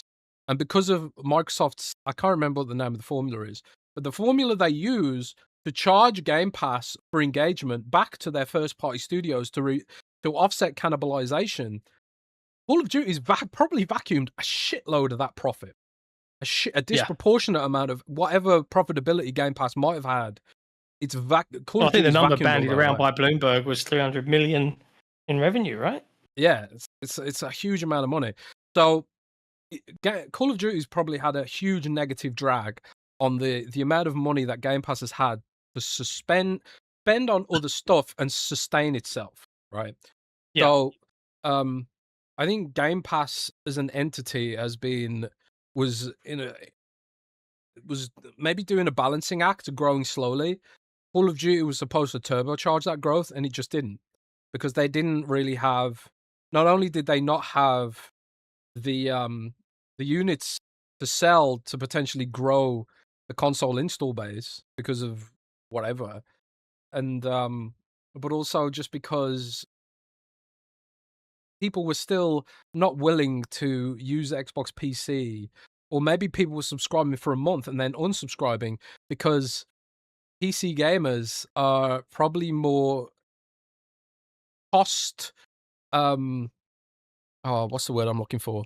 They're probably more cost aware than a lot of people who use Netflix are. So they've tried to, like, apply the Netflix model to gaming, but people subscribe and forget. Subscribe and forget is the way Netflix works. But I don't think people are so subscribe and forget when it comes to Game Pass.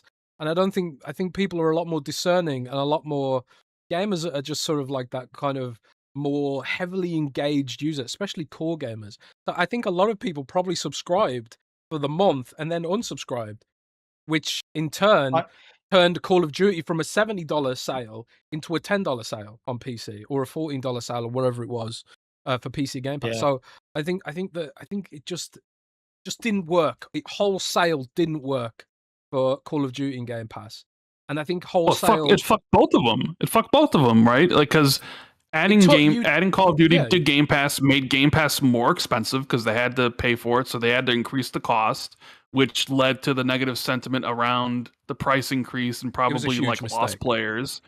And like, it also didn't help that Black Ops 7 was by all accounts, like not. Well, I mean, there was the whole thing where Black Ops 7 was a meme before it even came out. Like it was a joke, and that sort of did it. But I think it's interesting that people have this. People are taking sides in the like they're drawing a line in the sand here, John. Where are you at? Are you for exclusives or are you for this? And it's really based on nothing. It's just like, hey, what if an exchange? I get exclusives. Like we give away this. It's not really like are they correlated? Because we've seen Xbox actually do both, where they had exclusives and they were day one. So it's not like they haven't been able to give it to us. And like should they be tied together? Like, are people just like jumping to conclusions? I know some of this is like, I don't know, like it's just kind of maybe it's wishful thinking. Maybe they think, well, if Game Pass went away, maybe we could get exclusives because people would buy them again. And I would. The whole industry has changed. Like I look at this year and last year. Like, look how many absolutely what would have been if you rewind 15 years would have been absolutely massive games. And in today's era, it feels like they are come and go in a week, and then they're just gone. But back in the 360 gen or even the PS4 gen, they would have been like tentpole moments. Which games? Now, which games? Off the top of my head, like big first party releases. So, Ghost of Yotei would have been a tentpole moment. Are you saying it wasn't though? I'm not talking in terms of sales. I'm talking in terms of like mind share, in terms of like, oh yeah, because it just feels like all the time now. Like in a week and a half's time, 007 and Forza 6, the conversation will move on because there's the next big thing, and there are so many next big things all the fucking time now that there almost isn't enough time to take a breath and appreciate a game anymore. Sure. Maybe that sounds crazy, and maybe it's because of I actually agree with you. That's just the world we live in now. 24/7 news and fucking TikTok and stuff. Everyone's on the search for the next greatest thing.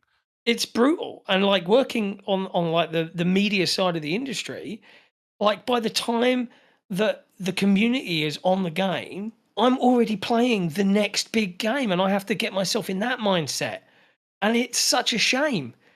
But also, like, hey, that's capitalism, that's business. Like, people are just making more great products. It's easier to make great products. Like, or it's like Jesse or Jez. You write an article and it's actually doing really well, and you're getting a lot of things, but you can't celebrate because now you got to think about the next article. Yeah, it is constant, right? It's like, oh man, I got a million clicks on this one, and you're like, oh shit, I got to think about my next. I can't even like sit in the thing of like the success of your.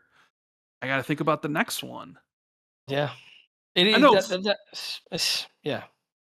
I guess we'll say like this. Like, I don't know. Like, personally for you, do you think the trade-off of would you take exclusivity if that meant losing day one, where like the games would come to Game Pass maybe a year later? Or were you just like, I'd rather, I mean, I don't know. Like, who knows if this was actually go down. It's an interesting thought experiment. Like I guess what's more important to you as a consumer, like, as a consumer, person, obviously, that's spending money. The better value for me as a customer is day one games on Game Pass. Yeah, like that's no question. I understand the angle of, but it's all operating on what ifs, because everyone keeps saying, well, exclusives sell consoles, and I could say to you that maybe 10 years ago that was true, maybe even 6 years ago that was true. I'd also say that like the math doesn't really kind of bear out now, in that what exclusives seem to do, and this is something again that Microsoft has chased forever but failed to, and it kind of ties back to Jesse's point about emotional resonance with some of their IPs, is that Microsoft have very few IPs that people have genuine like emotional resonance. They've bought a lot of them now. Emotional resonance. I would say that's a good word. Yeah, a lot of people out there now have emotional resonance for things like Fallout and Elder Scrolls, and they've always had emotional resonance for games like Halo and Gears. But like they've squandered or failed with a lot of IP that did have that. So by not having exclusives and then not really being available on their console, and then when it comes time for Game of the Year conversations. You know, Microsoft haven't been in the Game of the Year conversations for a very, very, very, very long time. Like, broadly speaking, from a general consumer Jeff Keighley Awards point of view. And you could argue that that is a part of the fact that the jury is what the jury is. The jury is a natural reflection of the market, and the market is 90% playing on one platform. And guess what? There's no human being on this planet that can play every single game that comes out. And if that's just reality, so only a certain number of things are going to get voted on, and it's going to lean to the way that the market splits. That's just how it is. There's no one can do anything about that. So there's that element. But like, if Microsoft could generate that kind of emotional impact where they are in the Game of the Year conversations, like, and people are saying, "Oh my God, you have to buy a console for this game," then that does make a difference. So there is that argument, but it's all based on a lot of like, if they did this, and if this eventuality happened, and if the industry wasn't fucked, and if everyone wasn't running out of money and there was no funding anywhere, it's all kind of fucked up. And I don't know the path forward. But I do admire the fact that, at least to your earlier point, Rand, they're trying to do something. They're looking at everything again. And that is better than just rolling with the status quo and just rolling over. Like, but someone's got to make some gutsy calls. And I'm curious to see how it all shakes out. Yeah. From a media perspective, if day one games go away, I haven't had to buy a video game in a very fucking long time, right? So I always try and keep my consumer hat on because, well, that's why I'm here. That's the point of the website. It's the point of Jez's role, is to talk about and argue on the point of the consumer. So, like, we've got to keep that mindset in. Like, and I think a lot of media have lost sight of that because they get everything for fucking free. I mean, that is very true. That is very true. I mean, there's no denying the consumer choice of like, hey, I get these things for this price, especially now that they lowered the price to $22.99 when it was like $29.99. You're like getting up there and you're like, huh. I will say it would certainly make it really interesting if they did pivot, because people would, I mean, outrage draws clicks.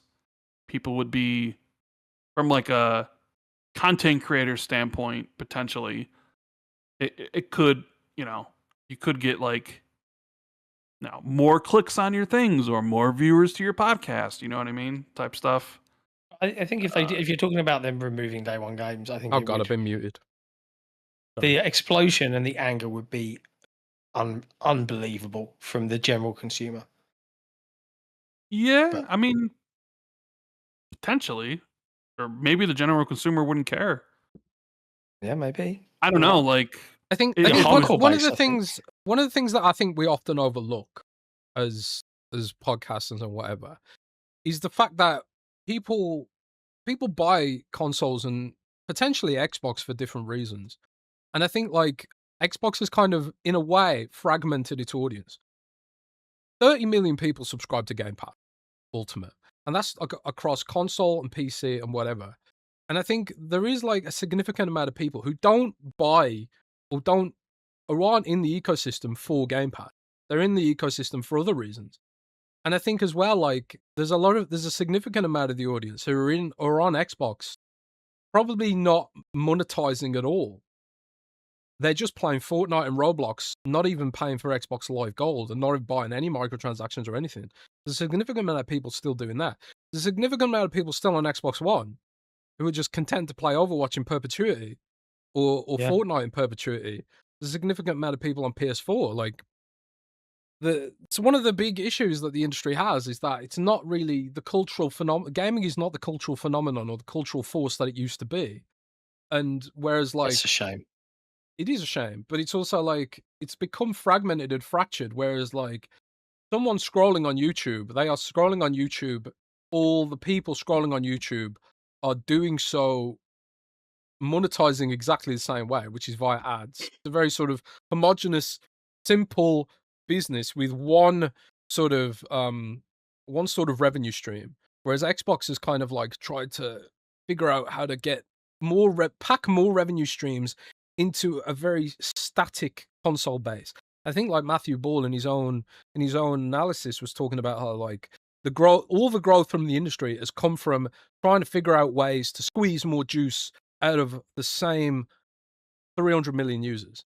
And I think that is all up the main issue that Xbox, PlayStation, Nintendo are all having. It's just that Xbox is lower down on the ladder. So when the media looks at the issues with the game industry and they see Xbox as the one that's sinking first into the lava, they perceive it as an Xbox issue, when really it's the whole industry. Like Bungie is probably going to get shut down. Bungie is probably going to get shut down in the next year, and I hate to say that. I hate to even think that. It's horrible, isn't it? They mean so much to me as a studio. I was saying on the podcast this weekend that the Bungie weekly updates back in the Halo 2, Halo 3 era were like. But you can. I lived for those fucking things. I had a whole community. I met a load of my real life still friends with these people to this day on Bungie.net. Yeah, for sure. But to see this happen is brutal. It's shocking. It's shocking and it's brutal. But the way it's being spun as like, oh, it's Bungie's own fault, or it's that the CEO's fault, or something. It's not. Yeah, it's not Sony's fault. Not Sony's mismanagement. The shoe was on the other foot. I can guarantee it would be Xbox's fault. It would be Microsoft's absolutely. fault. If Xbox bought Bungie and Bungie, it absolutely be Microsoft's fault. 100%. Exactly. Yep. And it's in this kind of. For a lot of people, Sony can't do any wrong, bro. Yeah, but my point is that there is a multitudinous amount of issues facing the entire game industry, and obviously we're an Xbox podcast, so we look at it through the lens of Xbox. But really, Xbox's problems are the industry's problems. Like Sony has PlayStation Plus, and I saw people bitching on social media, and Sony's gradually eroding a lot of the goodwill it's built up recently. They put up the prices of PlayStation Plus, and people are bitching about the free games they're getting this month. I think it's Grounded 1, I think. Yeah, and fully yoked edition. And then 2 other random ass games, which are pretty old. And people are like, hang on, you put up the price, and this is what we're getting for it. You know, so there is this sort of like, but this is from Sony's perspective and Xbox's perspective, their costs have gone up, but their user bases haven't. Their user bases haven't gone up. If you look at like the amount of PlayStation 5 sold, almost exactly in line with the amount of PS4 sold. They made more money, and yet, though. in 2 years, they want to sell all those same consumers to PS6. Yeah, they're squeezing more out of the existing user base.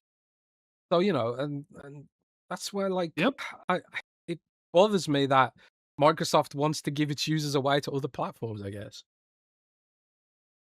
Well, it's one way to grow. You know, lower your costs by not making hardware, which is expensive. It's expensive to make hardware. I don't know. There's a lot of problems. There's a lot of. That's one of the things where it's like when you say like, it's like, well, does Xbox have just like 2 choices in front of them? It's like either go all in on just being a publisher, which means getting rid of the platform, getting rid of hardware, cutting all the costs related to any of that stuff, and you're just EA now. You're just Take-Two. And now, like, your game. I'm just saying, like, you could do that, like, because right now they're like in that middle tier. They're like a publisher, but they also have a platform. But it's like, or you go back to what it was, where it's like you're a platform, and the games you release are in service to the platform, not in service of just as making as much money as they can by being everywhere. And I don't know, can Xbox actually straddle both things and just be a really great platform that's also a publisher everywhere? I sort of feel like the pendulum's going to swing on one end, and it's like, if you're a publisher with a platform, the end with the publisher end is going to be the upper end, because that's when they bring in like the most money, because you're selling the games everywhere. And eventually the platform side of the pendulum is just going to go down and down and down, because I think you'll just lose users everywhere else. Because if someone says, hey, should I get a PS5? Well, I mean, it plays Wolverine, GTA 6, and Fable, and Halo. Yeah, right? And it's like, well, that is the broader point. Okay, so why would you get an Xbox? It's like, well, it's got Game Pass, and you could get PC versions for free, and cloud saves. Is that really interesting to someone who's like just making a recommendation? I mean, maybe the Game Pass angle, which you could talk about how Game Pass isn't really well known enough, and they don't market it enough, and all these other sort of things. But Here's a question for you guys. Here's perhaps because we've done a lot of what ifing and theorizing. But it's fun to theorize. It is fun, but here's another fun thought exercise. Rand, Jez, you are in charge of Xbox now. You get to make the call about what the next 5-10 year looks like. What decisions do you make in the here and now? It's June showcase is coming. You've got the calls to make. What calls do you make? What announcements do you make? What are my goals? Yeah, well, that's just entirely up to you. Your personal goals. Don't worry about the market or the business or whatever. What you personally think is the best call to make. What would you do? Yeah, because depending on what my goals were, I'd be like, one, you're setting them. Okay, well, if I'm setting them, I feel that we're pulling back, and everything's exclusive again, and we're delaying Helix until we can get the costs under control, and because we're going to see a reduction in scope and opportunity, we're going to have to tighten our belts a bit. Maybe get rid of some underperforming studios. Man, you're a cruel bitch of a boss. That's what we're doing, baby. We're going back to exclusivity because I'm driving people to my store, and because I fear that Steam is going to be coming for my lunch eventually, and I feel like giving them morsels of food to eat wasn't the best idea. It wasn't well thought out. That's what I would do. That'd be the path I would take. Okay. I don't know if Jez feels differently. What would you do, Jez? What would I do? What would you do? What decisions would you make? I would I would do the same, I think. I would delay Helix, wait for the memory, or a more intelligent government to come to power, get rid of tariffs, and also work with China to flood the market with cheap memory. China. Apparently, the Trump administration is blocking China's chip industry from rising, which I think is awful because that's what's keeping the costs up right now. So I would get rid of that, and I'd wait to do Helix until prices come down. Then I would pull all games off PlayStation. I wouldn't, except for Call of Duty, of course. Obviously, the multi-platform games, multiplayer games, keep them going on other platforms. I would pull Halo. I would cancel Halo for PlayStation outright, even campaign evolved.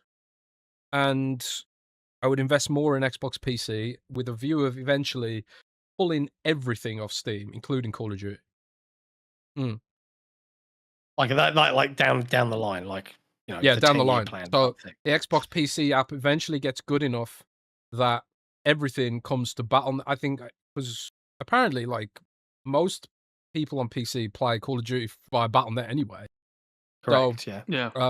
So you want to support BattleNet for tentpole games, tentpole multiplayer games, and then also Xbox PC. Try and build that up as an ecosystem using the footfall created from Call of Duty exclusivity to promote smaller developers.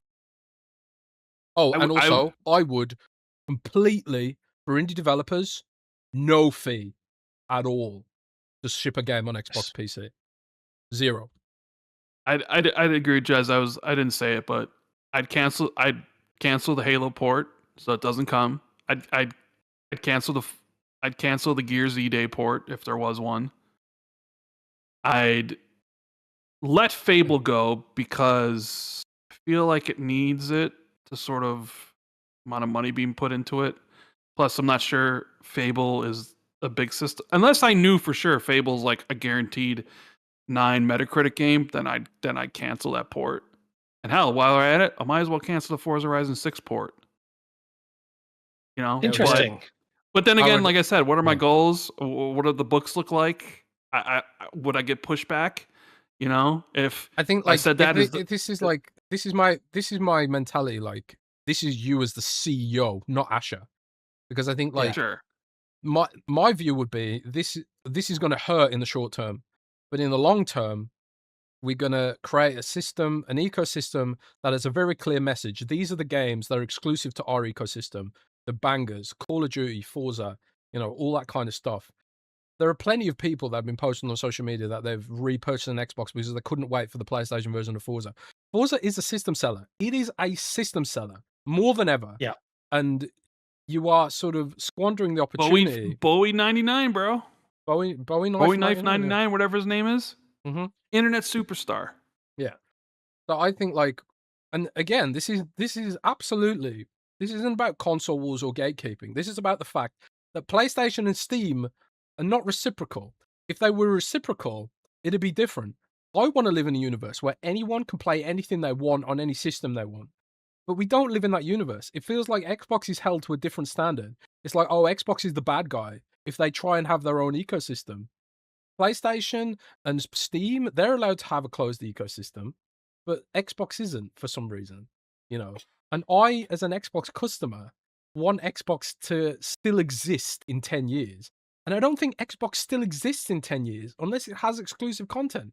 If there's an alternative reality where we can see what it would be like for Xbox in 10 years without exclusive content, show it to me, because I don't see a future where Xbox can have a healthy ecosystem for its employees, for its customers, or its developers without having exclusive content to drive people to the ecosystem. So that's kind of that's my mentality about this. It's not about being a gatekeeper or like, oh, I want my sports team to win. I've invested a lot of fucking money in this ecosystem and I don't want to see it go away. It's selfish as hell. Maybe. No, I get it though. But I get it.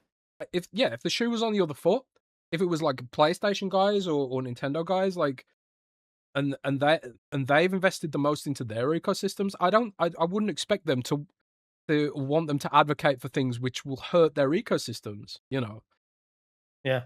So, it's interesting how both of your choices have got a few of the things that I also would consider doing. Like if I was the boss, I'd still proceed with Helix, and hope that, and just throw the dice a little bit that by 2028 things are more normal.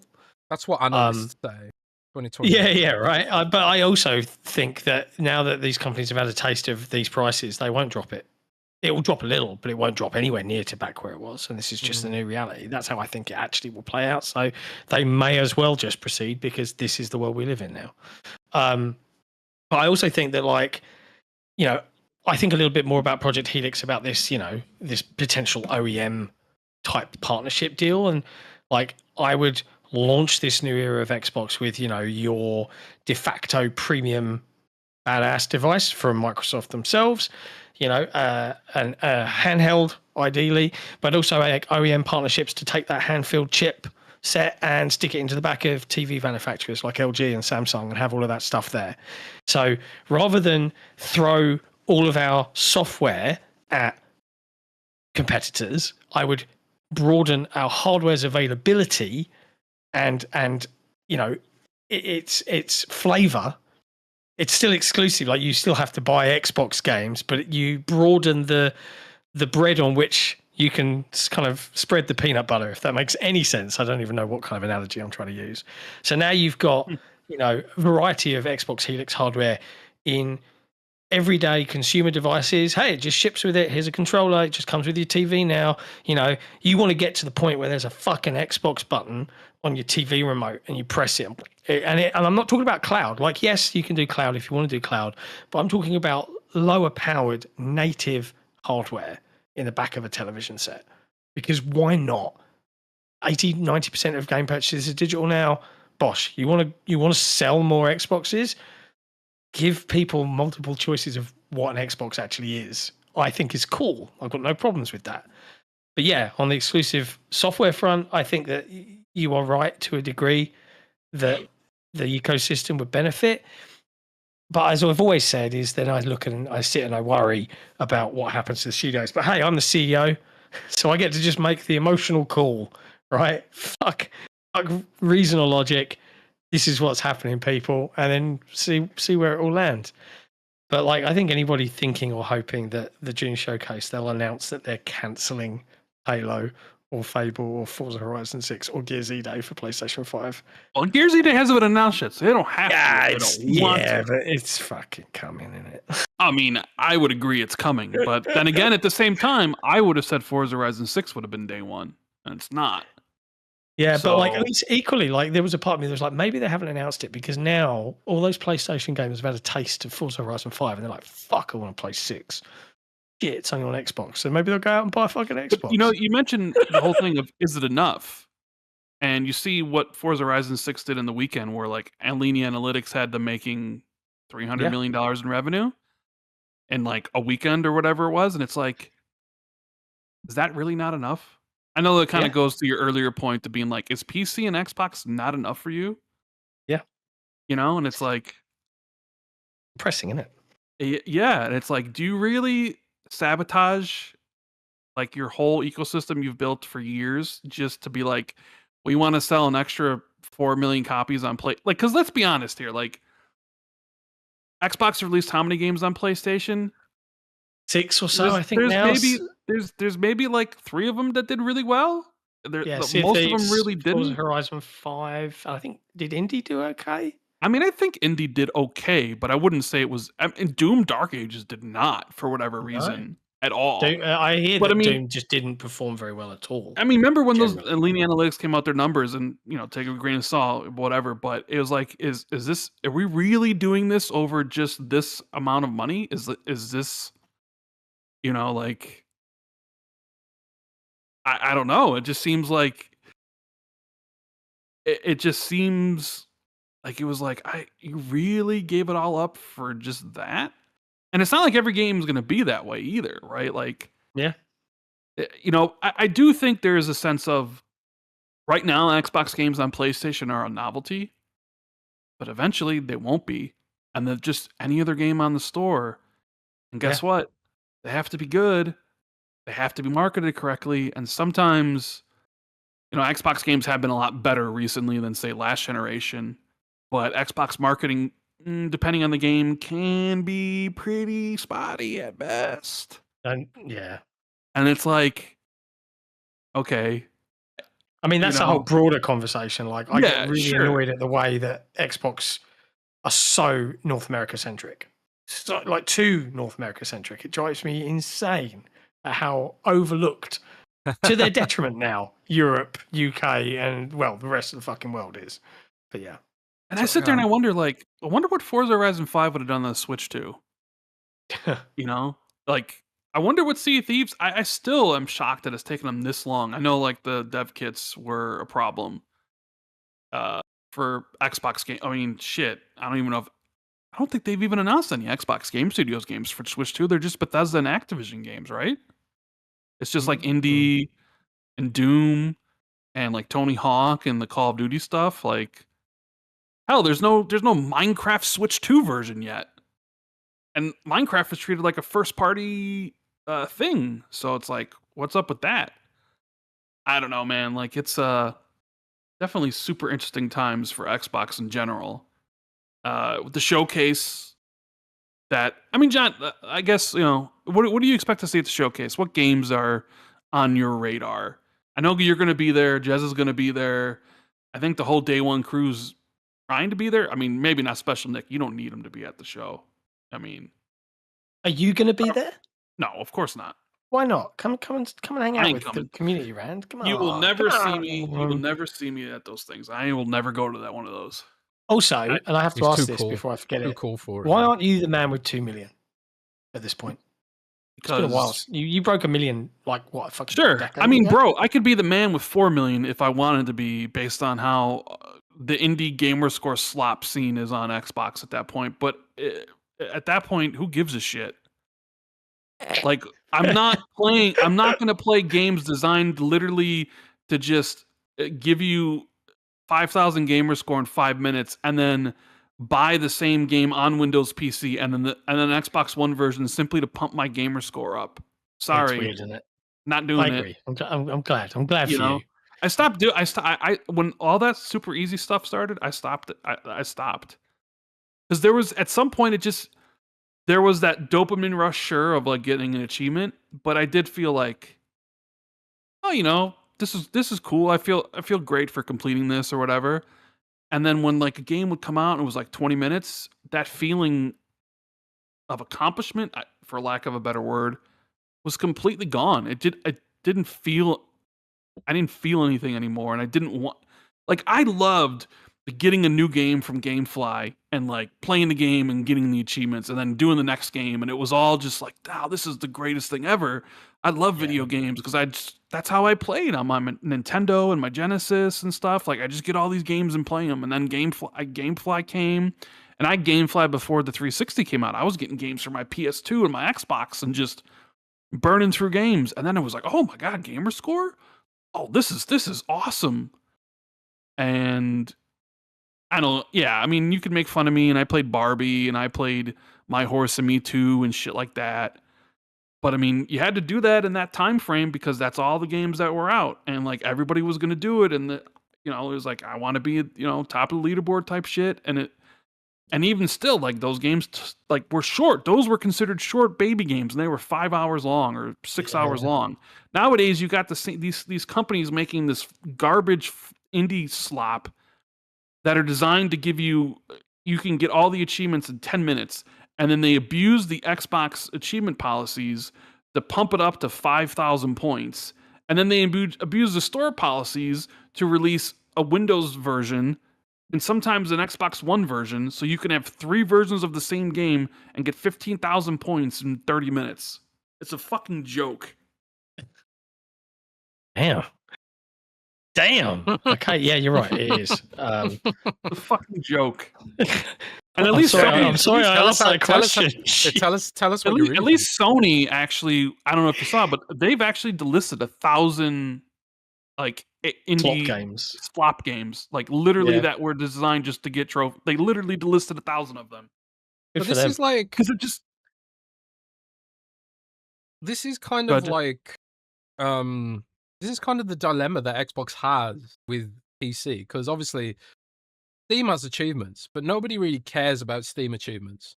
So like, the store is flooded with slop games, right? And but people on console want things to be a little bit more curated. So like, how do you balance that?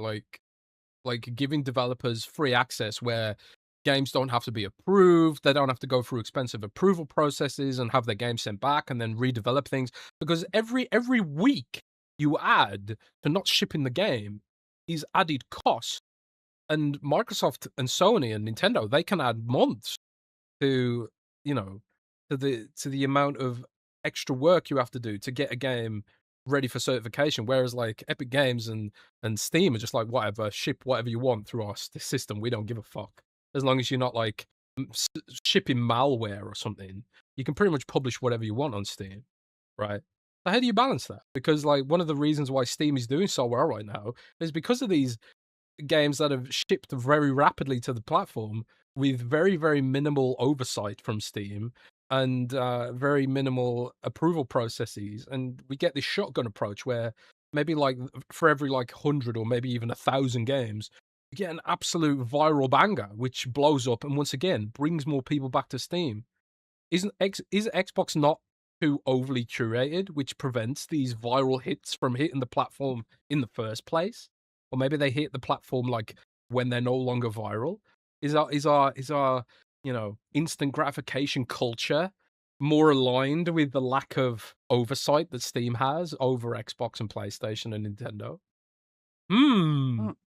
Are you not the problem, Rand? You know what's interesting is you kind of mentioned that, but you don't really see a lot of indie games blow up on Nintendo or PlayStation or Xbox, really. It's just Steam, and then they come to console later. For exactly this reason. Yeah. Too much certification. Well, I mean, so I propose this.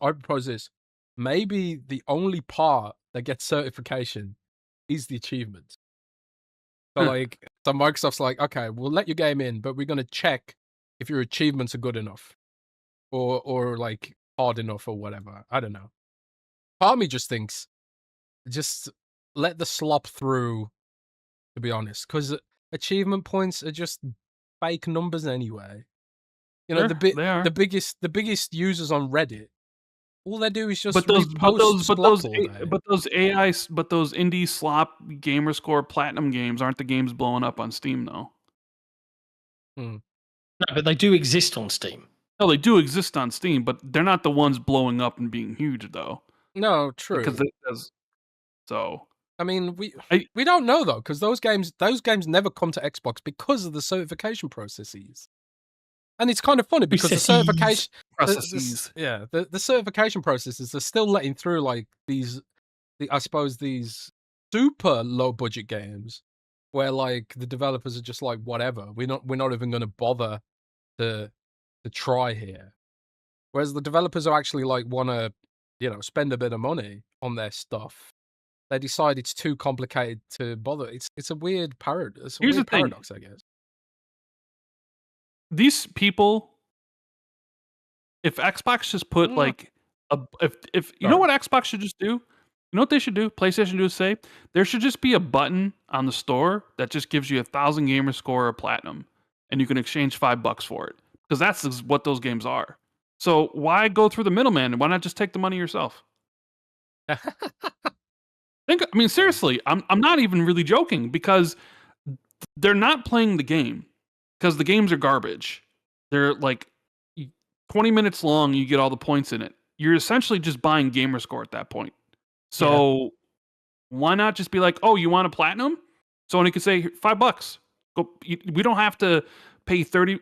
We'll take the 100% of it instead of taking 30% of a cut or whatever. Like, I know that might be like, oh, Xbox, whatever, but that's essentially what's happening. Whatever, we're off tangent anyways. So we'll move on for that. I'm the only one that really cares about it anyways. But dude, Jez, I see you retweeting all these Bowie knife references from fucking all these other companies. Xbox got a viral thing going on here. They got a viral sort of thing going on. Yeah, this Bowie knife 99, like Kingdom Come awesome. Deliverance and Pragmata, like all the gaming. Maybe all the community managers for all these games are on the same chat, and it's like Stein pushing it, be like, tweet about Bowie knife 99. Come on, guys. Maybe it's make a meme and get in on it. But I wanted to, since you're going to be at SGF, John, and I won't be there, and I'll never be there, because I think a watch party is lame as fuck. I'm sorry, that's just the way it is. I think it's lame as shit. And I'm not buying a plane ticket and getting a hotel to go watch. It'd be different if it was like it's hanging out with the community, you miserable fuck. What? if this was E3 where it was a show and all that stuff, yes, I'd go. I did go. But there is a show like for media, you're Randall Thor fucking 19, motherfucker. You'd get access to all the cool shit. I'm seeing Capcom. I'm seeing Xbox. I'm going to play some upcoming games. Summer Game Fest is slowly developing into sort of mini E3. Yeah. It's getting there. Rather get to hang out with us. Rather be at home. Get to the Roadhouse. The Yard House. The Yard House. But like the thing I love about SGF, the thing I love about SGF is they're doing the media stuff and playing all these cool new things and then working your butt off to write previews and all of that jazz is great fun. But it's the conversations and the random occurrence meetings that you didn't know you were going to have, you didn't have booked, that lead to the really, really, really interesting stuff where you're like, oh, like I get your point about the whole kind of like, yeah, Team Green and everyone cheering and whooping and hollering. Yeah, I get the cringe aspect of that. But it's a community. Like there's nothing wrong with being in a community of people. That's fine. No, Ran just hates people, bro. He just hates people. I would just look, if it was like E3 in the old days, I'd go. But it's not. And I don't really care about Jeff Keighley's show. And I'm not going to Jeff Keighley's show. And I don't care about playing games behind the scenes and shit. So essentially it's just, hey, you want to spend this amount of money on a plane ticket and this amount of money on a hotel to come here, it's just not worth it. To me, at least. I get it. No, it's fine. I honestly like. I just want to meet all the cool people. For me, it's energizing to be around developers because I'm just like I love developers. Yeah, that's the funny thing is like I'm like a dumb content creator. I actually have no desire to talk to developers. Oh. You know, like I don't. It's not something I really care about. You know, so that's why you guys are going, and I'm staying here because it's not something I would want to do. But John, I want to ask you, what do you think Xbox's showcase is going to look like? What do you think PlayStation's? You know, they got a show. People are hyping this thing up because they're putting in theaters and press are being invited. Is this the big one? I literally just read a tweet that was like, "It's confirmed. GTA 6 is going to be at State of Play." Maybe, I don't know. Sony definitely got the marketing deal for GTA 6, right? But like, I don't know. And this is the thing. Like, I recognize that for me, a lot of the games that people really, really love, like big AAA games, a lot of them are not for me. That is not the type of gamer that I am. Right. So like some of the biggest IPs would not register in my brain. I would look at things like if a new Elder Scrolls got announced, like objectively, I'd be like, that's cool for the people that love that sort of thing. And I'd marvel at the technology and all this sort of shit. But I wouldn't care on a personal level about it because it's not my sort of game. So my goal across both showcases is for the stuff that I don't know about. Like I am keen to see more Fable. Like I would love, and I'm hopeful that I'll get to go hands-on with Fable and actually, as a Brit, as someone who's like 2 hours down the road from, you know, Playground Games where they're developing this fucking thing, you know, it's a franchise. I want to play that. Same for Gears E-Day. Like, but Gears E-Day, people love multiplayer and all of that jazz, but I really just view them as silly B movies that I play in a couple of nights with a mate. So I want to see all of this stuff, but it's the unique, unknown, super imaginative, indie, adventurous, interesting games that I don't know about that excite me more than anything else. And that's where I get hopeful and like, oh my God, what is this? Like, I'm not one for here's the next Resident Evil. Like, it doesn't do anything for me, you know? So it's really hard for me to like. I love Resident Evil. I'd love to see a Resident Evil 10. Don't play them. The last one I played was Resident Evil 5. You're missing out on greatness, John. But I don't really love those sorts of games. You don't love survival horror? No, not really. It's not my jam. I don't like being chased by things. And I can't handle it. My poor little fragile brain just freaks out. Like I've told this story on our podcast before, but like you have to deal with that a lot in London. Alien Isolation, right? Like I love the movies. Like some of my favorite movies of all time, right? And I bought Alien Isolation. I was like, oh my God, they've nailed this cinematography. Oh, look at the materials. Oh, wow. Alien turned up. I literally reached out, pressed the power button, and I never played the fucking game again. Why did I do that? And that was back in the day when FOMO would get me and I'd buy games even if I wasn't sure about the genre. Nowadays, I am so selective. I know very, very quickly if something is going to be for me or not. And if it's not, I don't worry about missing out. Like even with GTA 6, like the reality is I've played all of them. I've completed few of them because, frankly, I get fucking bored. I could admire Red Dead Redemption 2 and GTA 5 and everything else for their technical prowess and the clever systems underneath them and the way that they progress open worlds for the next, you know, X, Y, and Z years. But I find them boring. And that's when something like Crackdown comes out and I'm like, I just get to blow shit up. Yeah, that's more my jam. Oh my God. Oh my God. John. Anyway, what is wrong with you? I guess I'm just a broken man, Jez. I'm a broken human being. But don't get me wrong, like I will play GTA 6. I'll be like, wow, this is cool. It's so weird that we have an opposite thing here because you're like, oh my God, Crackdown, so amazing, and I'm not bored, and then don't get me wrong, it's not the best game ever. And then I played Crackdown 3 and I was bored out of my mind. Oh, I'm talking Crackdown 1. I didn't. Oh well, Crackdown 1 was a unique game for its time. Yeah, it was really cool, you know. And then like, we all played Crackdown 3. It was called Saints Row 4, and it was like, how could Crackdown ever compete with Saints Row at that point? Yeah. But then again, Saints Row never recovered from that game either. So, but like, if I'm Microsoft, and to perhaps more broadly answer your question, like I think both platform holders at this point, we are late into this generation. and it's only really last year and this year kind of really geared up. Like, so I'm hoping we'll see some Blade from Xbox. That'd be nice.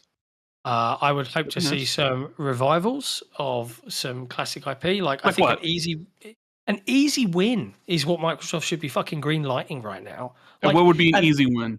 Well, this is the thing. I've had this conversation with Nick, and this is like falls into the bucket of how Xbox and broadly Microsoft don't get it, and they view projects, to Jesse's earlier point, not for their emotional resonance and for what they do for the brand, but they view it through a pure, is it going to make money? Yes, no lens. And that's a bad call to make for what are artistic products. Are you really gonna? He's really about to drop. You're gonna drop the banjo thing? Jesus Christ! I'm just gonna say. No. I don't care. Lads, I don't give a fuck about banjo. I do not give two flying shits. But I think doing projects like that, easy, more graphical, over the top, like, wow, look how fucking mad this looks. It's just a remaster of the first game. Cheap, simple, but looks gorgeous and gives something to fans that they've asked for decades. Here's what I think. Win in not a monetary way, but in a currency with your fucking community way. And I think they do things like that. So maybe not banjo, maybe something else that would go down very, very well. Nintendo would never do this, but imagine if Microsoft got Nintendo to make it as a Nintendo Xbox partnership exclusive. Yeah. Oh, wow. Can you imagine? I get people talking. Yeah. I think that's how you could pull that off. You get that'd be the way. The Donkey Kong team to make it, maybe. Like, shit. That'd be the way to do it. But I love how I genuinely think between Banjo, if we're gonna make a game like that, Crash Bandicoot has way more cachet than Banjo. I'm sorry.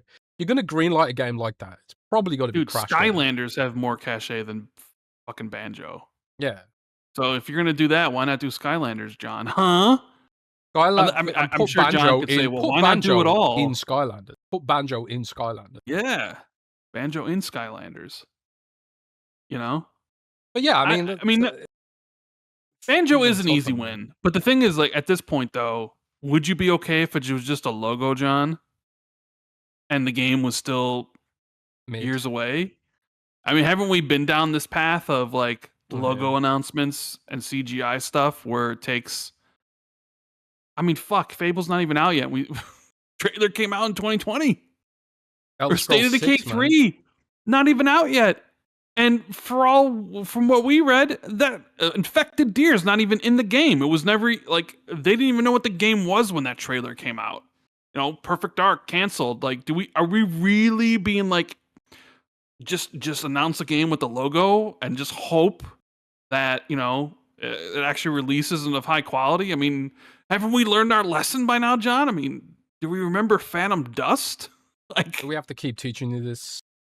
Yeah, I know. I mean, he's kind of ganging up on John right now. Well, I mean, because we knew it. Oh, sorry, I was muted. I do really want to go pee, but like I was waiting for an opportunity when someone else was waxing. We'll be wrapping up soon, so yeah. Okay, I mean, I can hold it. I've got a bladder of steel. It's always Banjo when it comes down to like nostalgia. I'm just ticking a box, right? Like, but sure. Like I think we're actually past the point where Microsoft does that kind of stupid shit of like, hey, here's a game 5 years away from now. Like, I think that's long behind us. Like this year alone, and we are nearly halfway through, and they've still got to release the next Call of Duty, Minecraft Dungeons 2, Fable, Gears of War E-Day, and Halo Campaign Evolved. And that's just the stuff for this year that we know about. There's probably more surprises due still to come this calendar year, right? Possibly. Yeah. So, like, I think that there'll be plenty that we don't know about yet that might be coming next year that we get to see. And I'm hoping for some really cool surprises. But more than anything, I hope for new ideas. Like, I'm always about new IP and different things than regurgitating the past. I just also think that for the broader community, for the PR win, for the health of the platform, they do need to tick some of those wish list boxes. Like, think back to fucking PlayStation's E3 of Dreams. What did they actually announce? Like, if you actually think about it, they announced a Kickstarter for a game that didn't come for a couple more years. Also wasn't a good game.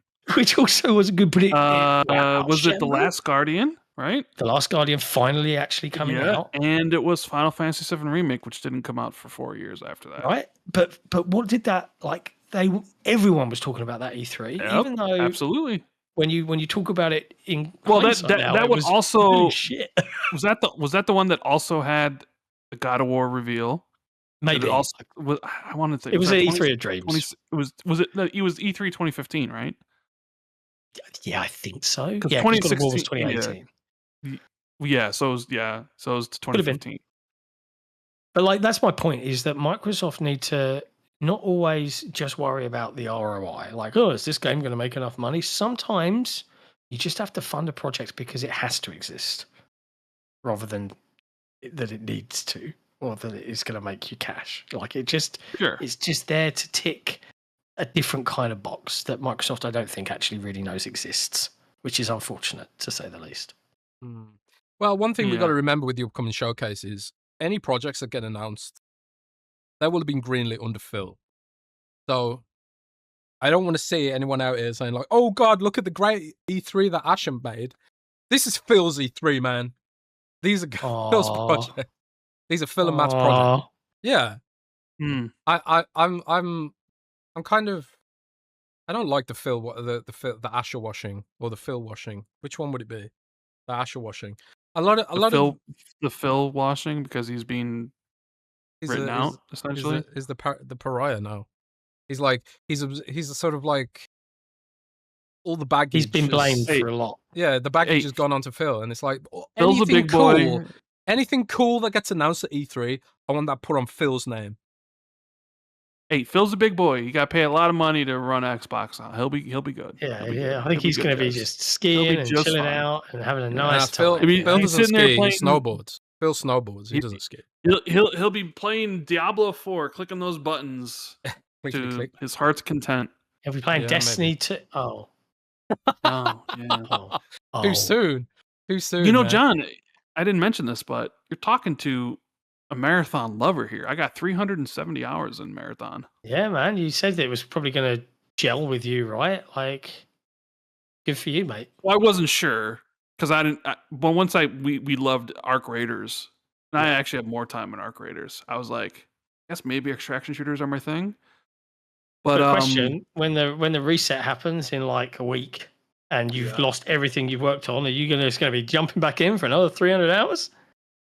I'm probably done. They showed the season 2 trailer for Marathon. I saw during the show. I saw, yeah. It's just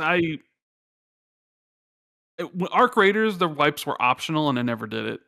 Yeah, because at that point, it's like if I'm starting from scratch, what am I doing this for? So we'll see. I mean, I have my 2 buddies, and we play every single night, and all we got left to do is the compiler kill, which is the thing we've been working towards. And we have like 4 DNA cards to be able to, so we got 4 shots at it. So like, that's the goal. You know, we had something to work toward Marathon, where with Arc Raiders, we had nothing to work for. It was just like, but yeah, I don't know. If one of my buddies decides he's not into it anymore, then that goes that thing. And it's like, I can already tell, like they're like, we'd play for maybe 3 or 4 hours a night. Now we play for like an hour and a half. And I can tell it's kind of like, they're looking at it and it's like, I don't know if we're going to continue, because I honestly don't want to start over. Yeah, and I think we're going to see a massive drop in players on June the Well, 2nd. I mean, they already announced that they're doing PvE for season 2.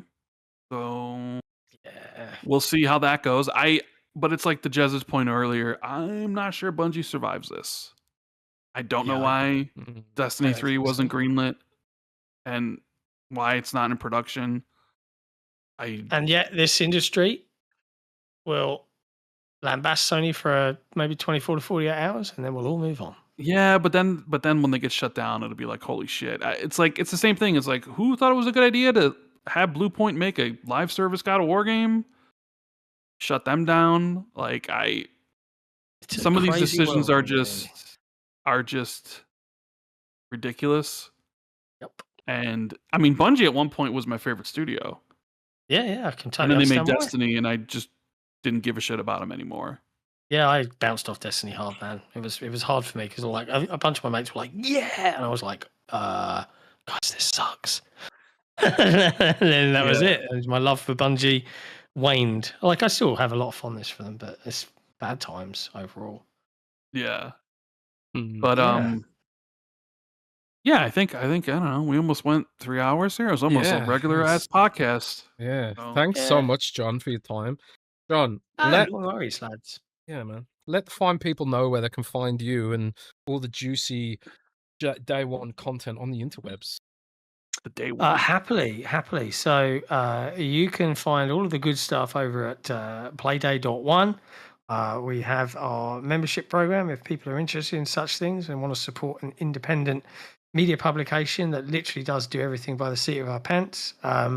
I'm actually not going to be around for a week or so because on Thursday I'm heading up to Birmingham for UK Games Expo, where we'll be selling our own kickstarted card game, Console Wars the card game, at the UK Games Expo from Friday through to Sunday. And then I get back on Monday, and then in a few days we're off to Summer Game Fest to bring our community as much coverage as humanly possible. And holy shit, I think I've got something like 30-ish appointments booked. It's going to be a crazy week. I've got 5. What? Yeah, but they're all like the really good ones with Xbox, aren't they? Yeah, they are. Yeah, you fucking piece of shit. I'm basically just doing Xbox and Capcom, and then a couple of others. Oh man, we're doing like so much, like Capcom much. Best publisher confirmed. Yeah. Well, the thing is, I'm by myself. You know, I'm by myself, so I can't do everything by myself because my entire team got laid off. Rip. You'll have us. I'm happy to do some freelancer stuff, Windows Central, mate. Just tell them to hit me up. I'm a cheap date. My freelance budget is currently in the red. We don't have a freelance budget for rip. This industry is fucked. I think this but anyway, lads, probably thank you so much for having me. Well, we'll make it a good one. We'll make it a good one.